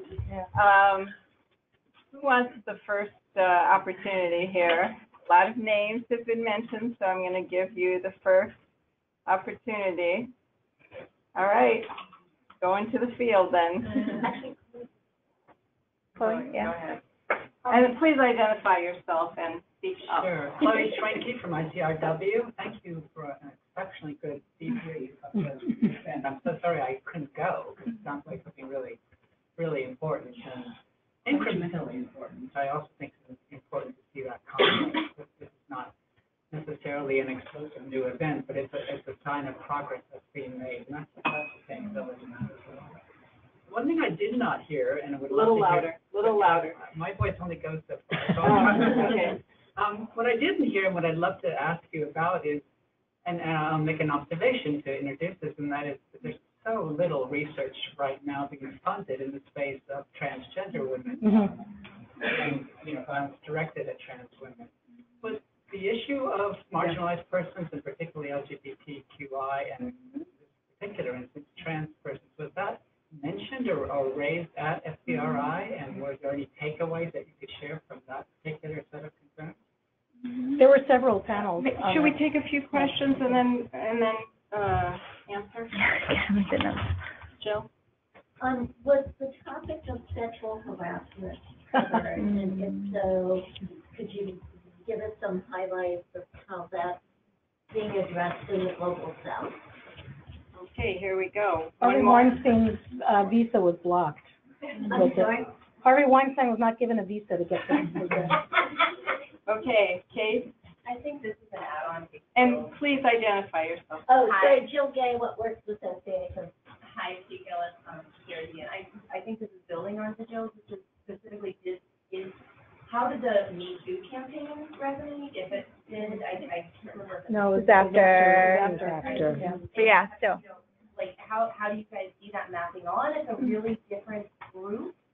That's happening in a very different community than a lot of the communities that you all, that SVRI folks are working in.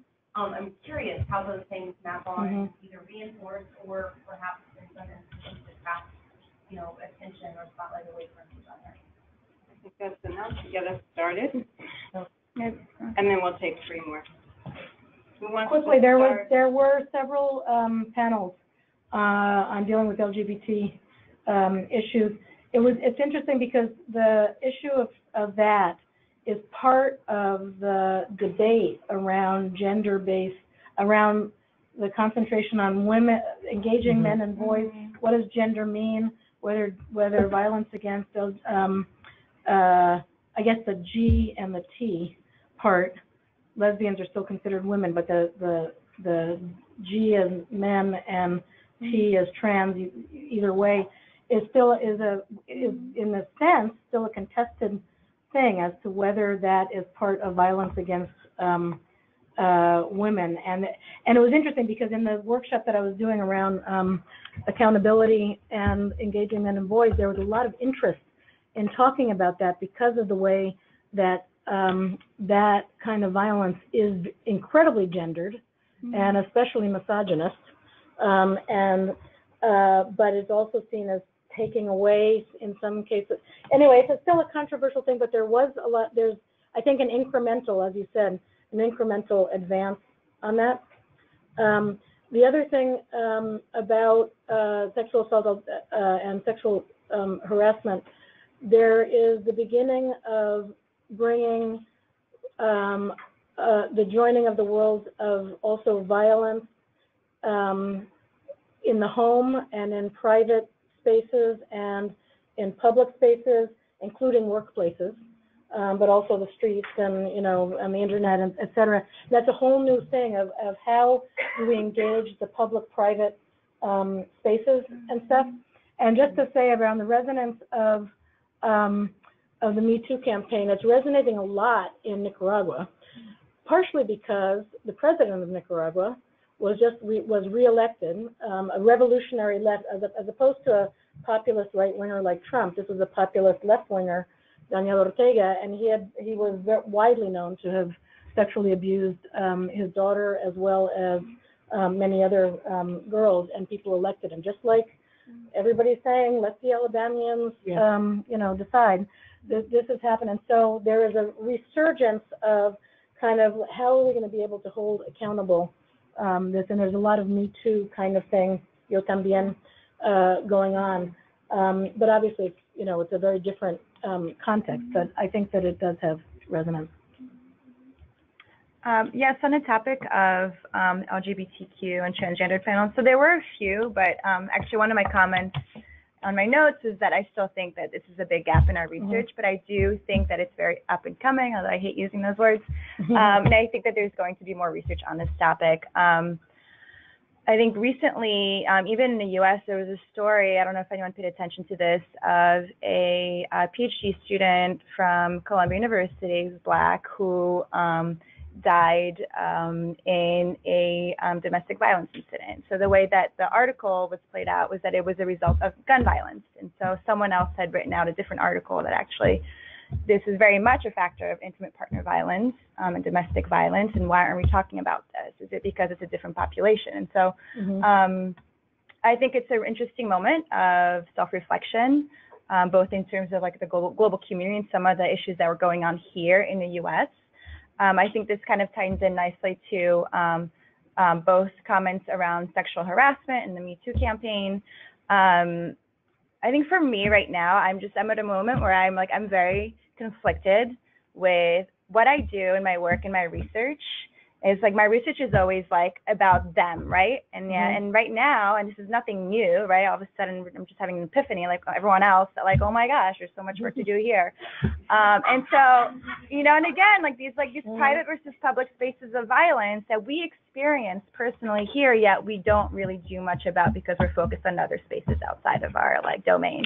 And so I've been in situations in public spaces where I've witnessed, you know, harsh punishment of a child in Metro, and like I felt like, oh, I don't know how to react, right? And yet I study this, and yet I don't act on it in like the most like intimate space, the most direct space that I might be able to influence that outcome.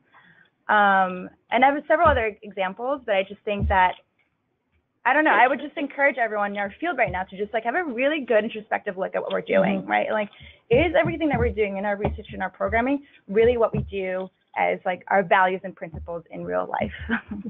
I know I went a little bit like more off topic, but yeah, so yeah. That is personal in a lot of ways for many of us. So, Anisha, do you have something? No, I just want to with the LGBT, I want to build on that and say that there are communities we're still also forgetting, women with disabilities, indigenous communities. So again, I think it's kind of broadly thinking about that. I think the Me Too is resonating, but again, it's very interesting, even in the US, like whose Me Too stories are coming out, right? It's mostly white privileged women. And I think that's something to ask ourselves. And I think, you know, two things that I've seen happening, and I wonder kind of what we can do as a movement if we think of it. One is I've seen more and more stories about how gun violence in the U.S. is very strong linked to intimate partner or violence in the home. Mass shootings. I mean, you know, I'm seeing more and more of that. Secondly, I think in some ways, I hate putting it this way, but I think we should celebrate the Me Too stuff in the sense of, you know, well, we know this, 20 years ago, what we're seeing now would never have happened with people being held accountable in the way they are in you know, what you saw with Matt Lauer, et cetera. And I think it's partly because of all the work that's been done on women's rights and the women's movement, and it's all coming to kind of a, you know, ahead. And I think we should take, not advantage, I hate putting it that, but it's a moment, right? And I think that is something to recognize. And on a very positive kind of note, sorry, I just think as someone who has a daughter, when she goes, I hope, into the workplace, the world is going to look very different, I hope. And I think that is something for us to think about, and I see this happening in, not just in the US, but in other contexts as well, although we still have kind of urban, rural, educated, uneducated. I'm not taking, but I think we are making, not to sound Pollyannish, but kind of a movement, and that's kind of striking for me. So, lots of questions. Any other questions from in the room? Alessandra? Yeah, And all in the back.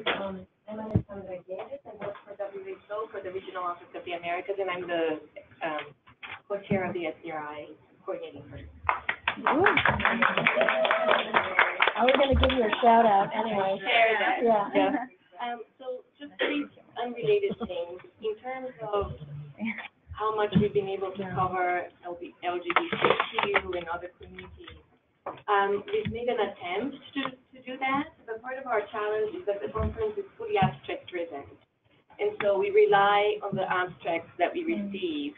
And one of the things that we've discussed is how to reach out to those communities to let them know that this is a space that also belongs to them. We did have a panel on women with disabilities, but it was one panel out of the conference. So we are very aware of that.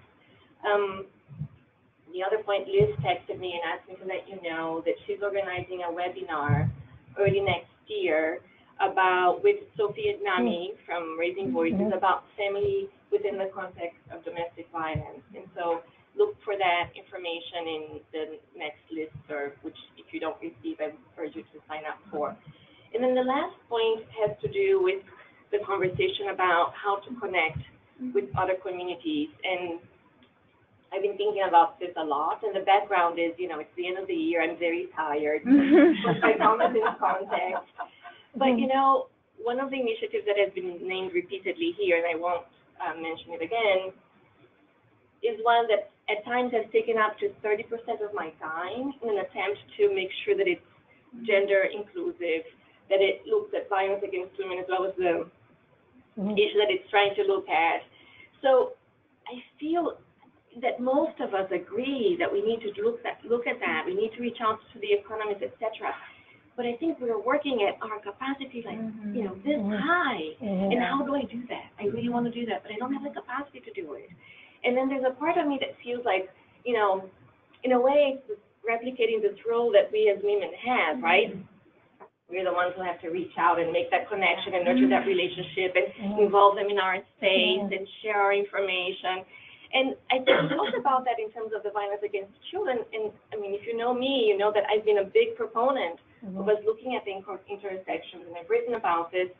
But there was a little bit of feeling after the forum that it has not been reciprocated, And I cover both violence against women and violence against children in my role, but it has not been reciprocated. And I think what you were saying, Manisha, that I feel as well, is that oftentimes addressing violence against women for some colleagues in that field is sort of a utilitarian way of making sure that children are safe and protected.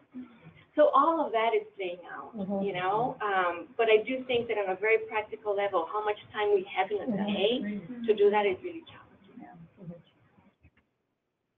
So I guess my comment was also a bit more contribution. Oh, sorry, Amelia Pelsa, USA ID, work in the Office of HIV/AIDS. So actually, I'm glad that Chloe brought up her question first, because I was also wondering about LGBTI and also sex workers and other key populations. But I think some of the tension, and I noticed this at another conference, at the Women Deliver conference, is that there was almost no conversation about LGBTI communities, certainly nothing about transgender women, and that was an elephant in the room. And I think one of the things, and thinking about Alessandra's remarks about the violence against children, is that oftentimes colleagues who are working in that field don't see it as an issue of gender. It's seen as an issue of protection. And so when we're talking about LGBTI, we see it as sort of a key or a marginalized population, but not as an issue of gender. And so I think the connections between all of these actually gets back to gender. And it's not just about men and women and boys and girls, but it's about blowing apart those boxes and looking at everything on that spectrum. And sort of almost dissecting it to its roots of what happens when you sort of transgress these norms, and what does it mean to try to fit into a box, and how do you act that out, oftentimes in very, very violent ways. And it seems like that really is sort of the common thread that connects these, but it's not always the conversation that is happening, because there are orthodoxies to be defended, there is ground to be defended, there is whatever else to be defended perhaps first, which is also very, very challenging. But it seems like the common thread amongst all of this, as hard as it is maybe to bring into the conversation, is this issue of gender. So I just wanted to offer that. Thank you. There's someone in the back. We have a question in the back. Hi, Ronnie Rubich from the Education Development Center. Along those lines, I guess one thing that I've been thinking about since we started is your comment about the gaps in what we know and where we don't have data. Was there any data shared about violence against boys? I tend to do a lot of work in Eastern and Southern Africa, and everywhere you go, you hear stories about boys talking about being made to do things they don't want to do, and there's a fair amount of sexual assault against boys. I'm just wondering where we are with data and what we need to know about this. Let's take a couple more questions. Hi, I'm Nalini Shivani, also with Education Development Center, and I manage a number of youth and workforce development programs. So I'm interested in sort of sexual violence and sexual harassment in the workplace. I think one of you started to mention, but I'm curious to know if there's any initiatives around that, and how maybe we can collaborate and work together around that. Osvaldo Montoya from the Re-Energize Alliance. When I saw the first PowerPoint slide that you presented on the 4 SVRI forums so far, I think? Five, yeah. All right. I was thinking about my question: how can we take these forums at more local level? And with the experience gained by SVRI, the high quality conversation, high quality interaction, in a way to diversify the voices and get this source of knowledge in a more diversified way. I think that's my question, how to do it. And from the work that Re-Energize does as a network, there are 600 organizations there affiliated with Re-Energize. There have been 2 global symposiums organized by Re-Energize, one in Rio in 2009 and the second one in Delhi, India in 2014. And now the plan is to come with another global symposium in 2019. It's kind of the same year that maybe how can we unite efforts to do something at national level or at least at regional level and bring all these voices together? And just saying thank you for the critical reflection around the work of men and boys. I think Re-Energize is taking this very seriously and trying to move forward on Re-Energize accountability commitment. And so I think we need more of these spaces at national and regional level. So that's my question. How can we take this? I know it's about funds, it's about resources, but going to a global event is more expensive than going to a regional or national event. How can we use the lessons learned, the skills developed in organizing something of good quality? Who wants to speak? So the 3 are sexual assault against boys, sexual harassment in the workplace, and taking the SVRI form and knowledge to a local and regional. I mean, I can just react. One is, I think you saw, I mean, at SVRI, there were kind of presentations, et cetera, that had to do with kind of sexual harassment in the workplace. It may have been framed differently, but that's what it was, or violence against boys, especially, I think some of it was coming from sub-Saharan Africa. But again, I think to sort of echo Alessandra was, you know, what you're seeing there is a reflection of the field. So, you know, if certain topics are not highlighted in the way, I actually think this is a field issue. Both in terms of kind of what is being done, and the other thing is that, and this is related to your point, Osvaldo, is that I had a conversation last week with someone, and I think this is very true, and it's true in certain regions, that you see all this work happening, and yet there isn't, like Latin America, where I think, the other thing that struck me with SVRI was that sometimes I think our model in the field of who does this work is very sub-Saharan Africa driven. And I say this because it's, I think in many ways we're approaching this as NGOs who do this work. And in Latin America, it's a very different, it is civil society groups, it's universities, it's actually governments. You know, it's a different model. And I think with that, I say that in the context that there is all this, I mean, what's frustrating, I feel, is that there is all this work happening. So it's not just for me, kind of, how do we take SVRI or men at a national level? I actually think it's also the opposite, is that there is this work happening and we don't know about it. And I think it's still in this day and age a little problematic that when we think, I mean, I think people who work in Latin America have a completely different perspective, but if you look at it a little differently, I don't think it's a good thing that when we think of Latin America, and no offense, but that we think of puntos. Yeah, there are other groups out there. Puntos has been able to do it because they understand and have been supported to take their learning internationally and the other way around, right? But there are groups that I think are doing this work in Latin America that we don't even know and hear about. And I think it's true in other places as well. So I take your point, and I also think, how do we get that out there? Because otherwise, I think what we are going to see is raising voices or puntos. We have to go beyond that, you know. So I think for the question for me becomes like, with SVRI, and I think we can individually play this, and I haven't thought of this, but when you raised this, one thing that came to mind, I don't know how to do it, is that, and people were asking here, like, there was a lot of different things that were shared there. You know, is there a way that we can figure out how to connect people who shared those things with people who are interested in a different way? I don't know. For example, like, you know, now that you raised, there were things on sexual harassment, right? Or I'm interested in hearing about that.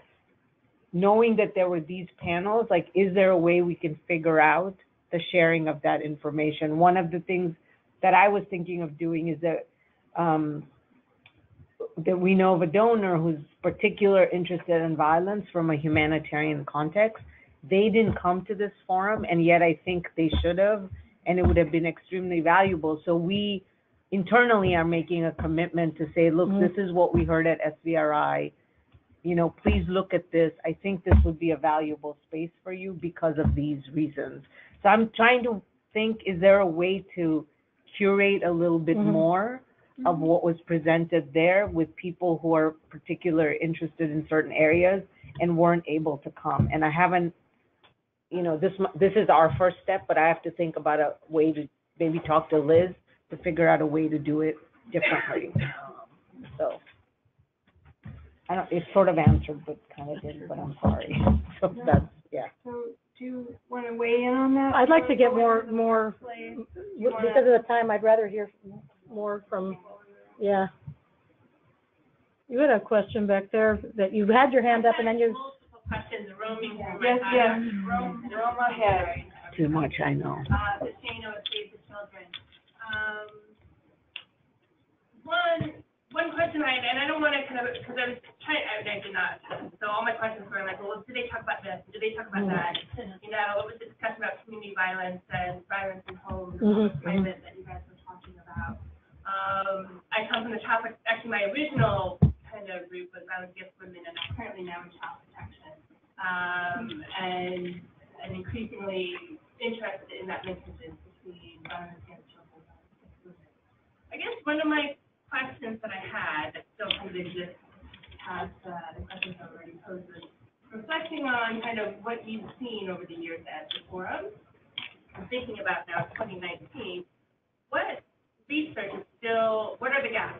what do you really hope when you go to the next 2019, you see highlighted, not just in kind of the one panel that's kind of spoken in there, but what do you really hope that this field is driving for research in the next 2 years and then 2 years beyond that?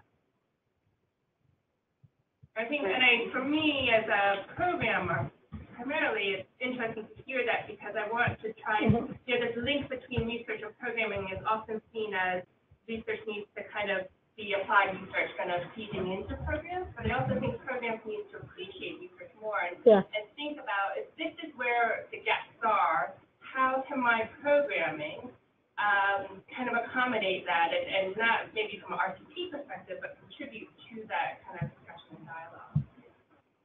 Are there other questions? Did we get anything on Twitter? No. Okay. I have a comment about that. Sure. That was a great question, in the sense that I think one of the challenges, besides all the things that we have been talking about areas that have not, where the, the evidence base is not yet quite where it could be, and the stuff, I do think more work needs to be done around what collaboration and multi-sectoral and multi-actor work looks like, and how you do it from the community level and up to the funder, donor, international donor, multilateral, bilateral, and international NGOs, and at the government level. Because I think that if we're talking about bang for the buck, we are wasting so much money and effort and time by not getting ourselves together and seeing where the things that we're doing could mutually reinforce each other, as opposed to be in these separate little tracks where we're all getting one tiny part of the population about one tiny part of the problem in 2 years, and then it's done, and then we have, So to me, and actually we're trying to work on that. Hopefully within 2 years we'll have some evidence about that. Evidence not, definitely not an RCT, but reflection about what happens on the ground, what happens when we talk to funders, what happens, so far I get so much enthusiasm and so much pushback at the same time. And part of it is related to what Alessandra said. People have only so much time in their day, and they say, listen, you know what, I just got to keep getting what's on my list done, and I just got to keep working in this, and don't screw up my world. I'm not talking about you. You actually want your world to be screwed up and figured out. But most people are, the inertia of how we do our work, and the comfort zone of doing that is making these things stick. And so we got to find a way to get people out of the comfort zone to do something that everybody knows is so important. So, but it needs to be done in practice, and then figured out what are the obstacles, what works, how do you argue it, who can work, et cetera. And it's very, very context-based, but there's still some principles, just like there are principles about what effective prevention programming is, and all of those are in all of these major, great, fabulous documents. There are principles of effective collaboration and how you can break those silos. Let's bring them up and actually start putting them into practice. Wow. That's what I want to see. Deanna. So I'm sorry, my name is Deanna. I can't thank you enough for this conversation and for the privilege actually to be a part of this morning, so thank you. So let's prioritize coming here and not being here. So there's so many things going on my mind. I have struggled even to think about a question. If I could just make a couple of comments. One, with the whole question about LGBTI, and very appreciative, Alessandra, to what you're saying about really thinking about how to open up that space in the future. I would also encourage us to unpack LGBTI as we do that. And I think that we have needed to think about it as a group for many different reasons, and that's valid. But I do think that the experiences of a lesbian woman, a bisexual woman, a transgender woman may be different from a gay man depending on the And so just being open to the nuance there, even as we do research, I think is very helpful. The other, I was just gonna maybe, to your last point, Amy, but then to what Manisha said early on about the orthodoxy and the willingness to take that on, the courage to sort of really question some of the things that, and how we say it. And I think this especially plays out when you are trying to engage other disciplines and people who are new to this. And so you really have to question how you talk about it. It's exactly what you were saying. Maybe at the next SVRI or other forum, there's a way to have a space to say what didn't work. I think you mentioned that as well. To be very candid and open about these are things that are working or not. But I think that some of what personally I've been working on is really trying to open up that conversation, not just in this issue, but in sort of our gender norms work and other things, other sectors, and you realize that you have to be flexible in the way you talk about it, understanding what it is that you're saying, but also that issues like engaging women and boys doesn't necessarily have a meaning in these other sectors the way that we feel it so strongly, one way or the other. It's a new conversation, and many times in male-dominated sectors. And so that whole conversation is the way we introduce it. And I would just, it's a matter of better and increasingly being more nuanced and more specific about how to do it. Thank you. Can I make one more comment? Oh, after, I want to respond to something. I'm Colin, work here at the CRB. I had a question for a lot of sort of points are like we're not being multi-sector enough, the knowledge base is sort of a very specific epistemological sort of approach to, academia. And what are I was wondering, like, has SVRI thought of, like, adding knowledge that isn't abstract driven, and what are the real sort of challenges associated with that, and how does SVRI maybe add additional sources of knowledge and, beyond just inviting CSOs, and maybe sort of what are the challenges associated with that, and how, SVRI can take that forward. The abstracts don't have to be about published research. So abstract just means writing a couple paragraphs about what you want to present. So I think it's not a hugely, that level of academia of having it to have been from a peer-reviewed journal or something is not there. So, and we also accept abstracts in multiple languages. Yeah. So this time around in Portuguese and Spanish, so that, colleagues around the town don't have to, but there is a selection that goes through. And, we met as a coordinating group after the forum, and we're struggling with a number of these issues. To your point, in terms of what do we want to see next, I think certainly the longitudinal, the multisectoral, the bringing to scale, the, even between intimate partner violence and sexual violence, there's been a bit of tension, and we want to make sure that sexual violence continues to figure, and within that, childhood sexual abuse, which is sort of, so there are a lot of things. But we are also struggling in terms of the size, kind of as it becomes bigger, how do we make sure that it feels like a family, that it is a safe space. So there are all these, layers. But because it is a research conference, we do want to make sure that I don't want to take, quality, because that's not, but there needs to be a selection process so that we're not making choices based on other criteria, and the colleagues who help us make the selection of abstracts, I think it was 130, so that many of you, I'm sure, in this room, so we reach out to a broad constituency, so that it's also not, the coordinating group or a small group. And it's also not limited to CSOs. No.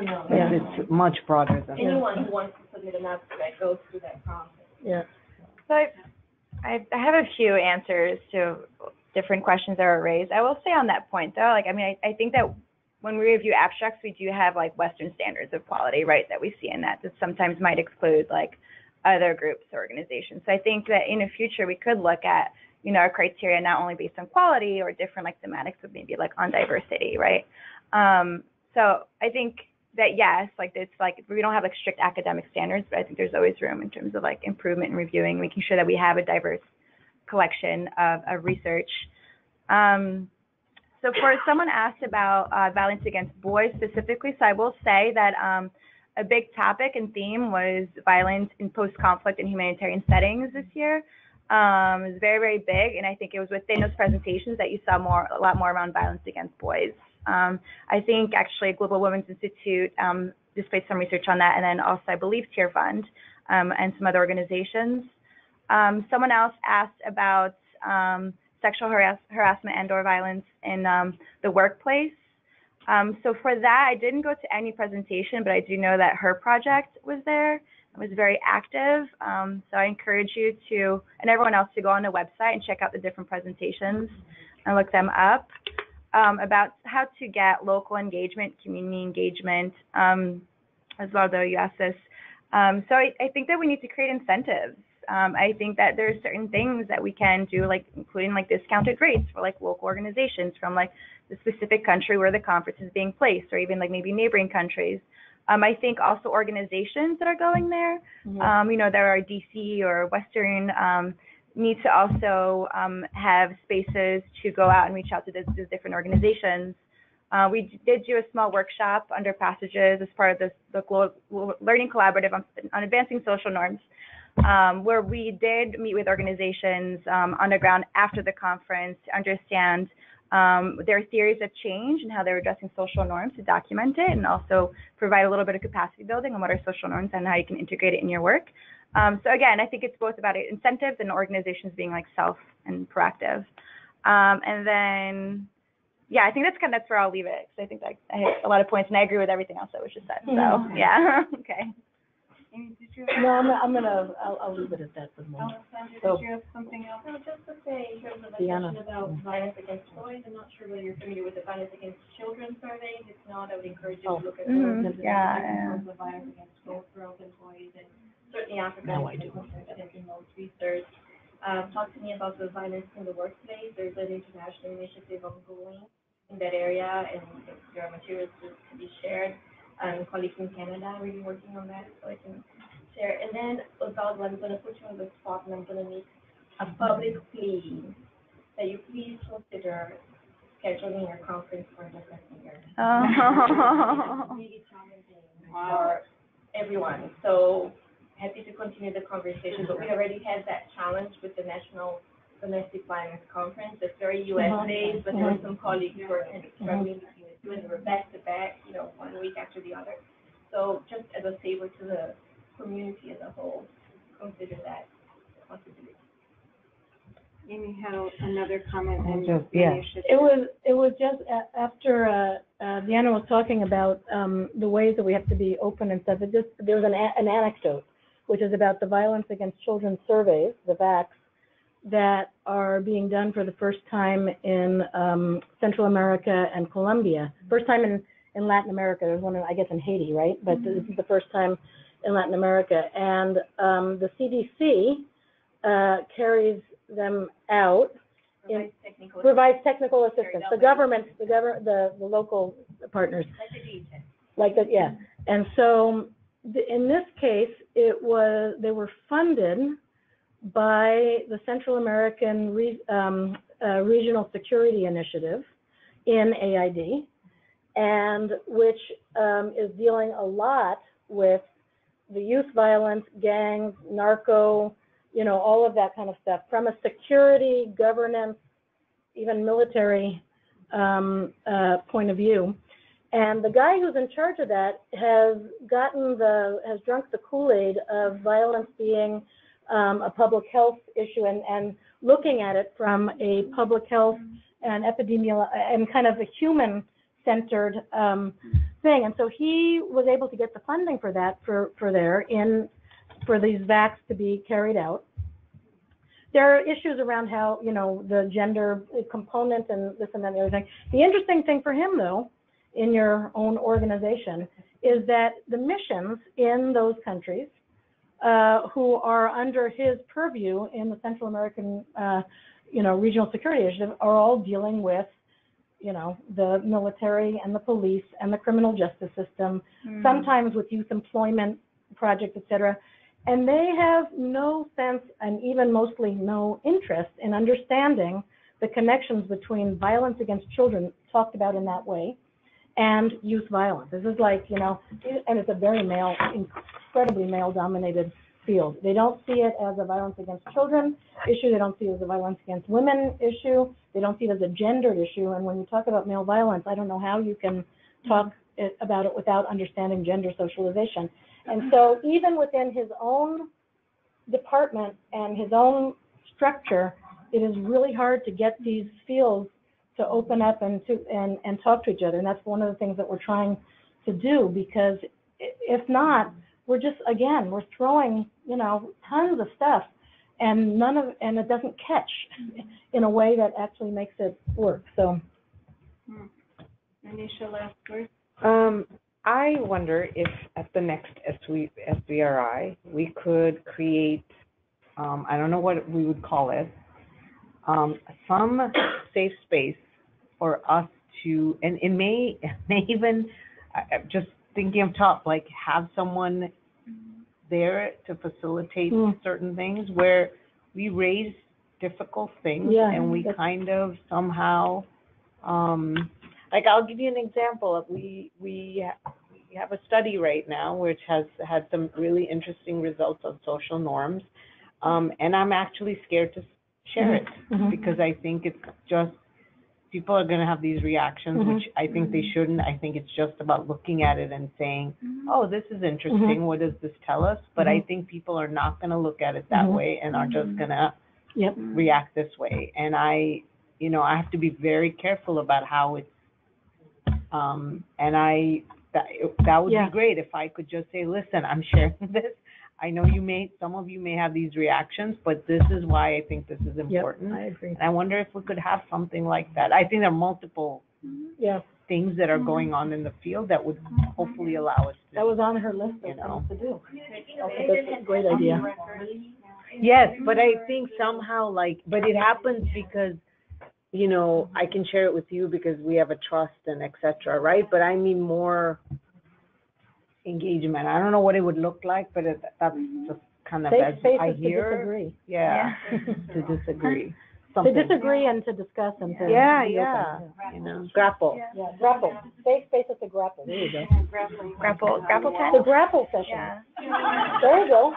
The whole thread. I think we need to bring this, unless Liz has something else. Did you add to the discussion, or you want to keep it going?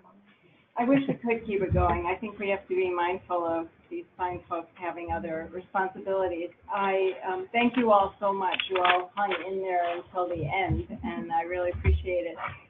When I agreed to moderate, I didn't really remember that I'm supposed to wrap up everything. 1 minute or less, but being an ex-journalist, let me try and hang it on the who, how, when, where, why. I think that how we work has clearly come across here, that we need to work across sectors and stop being quite so siloed. I think who and where we work, the communities that need to be involved, the communities that need to be included, LGBTQI, Latin America, economists, where we work is really important, trying to take it down from the international NGO level. What we share, the knowledge sharing has really come across very, very clearly, even beyond SVRI, although obviously SVRI has become a standard, a gold standard for all of us about bringing more and more people into the conversation.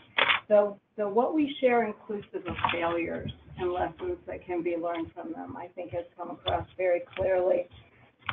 That we, no matter, this is outside the how, what, when, where, why, but I think the movements is a really important point. We're all building on the shoulders, and I think that the respect among movements and among people who are working in this area is very important. And that's bottom, I don't think, I can't really ask people to exclude the personal. I think that comes in very much as we listen to people's stories and as they have an opportunity to share those stories. I think we, IGWG and SVRI, have a large amount of thinking to do on how we can make what's good even better. And I think the IGWG hopes to build on all of the things that you all have said that we never talk about, or we don't share, or we don't feel safe sharing, or maybe we get a little too focused on Washington or wherever. I think that we've tried to expand that to include things like faith-based communities, working with men on violence, working with key populations, looking at innovative technologies that maybe can help reach people who really need to reach them. So I would encourage you to reach out to Michal and Afifa and myself and our co-chair for the GBV Task Force, Rose Wiltshire at FHI 360, on ideas. You know, what are the organizations beyond Raising Voices and PUNCOs that we can look at their work and gain valuable knowledge from their successes and from the failures. People are, I mean, we always throw in a question for our presenters who now can come from the field and using our GoToMeeting.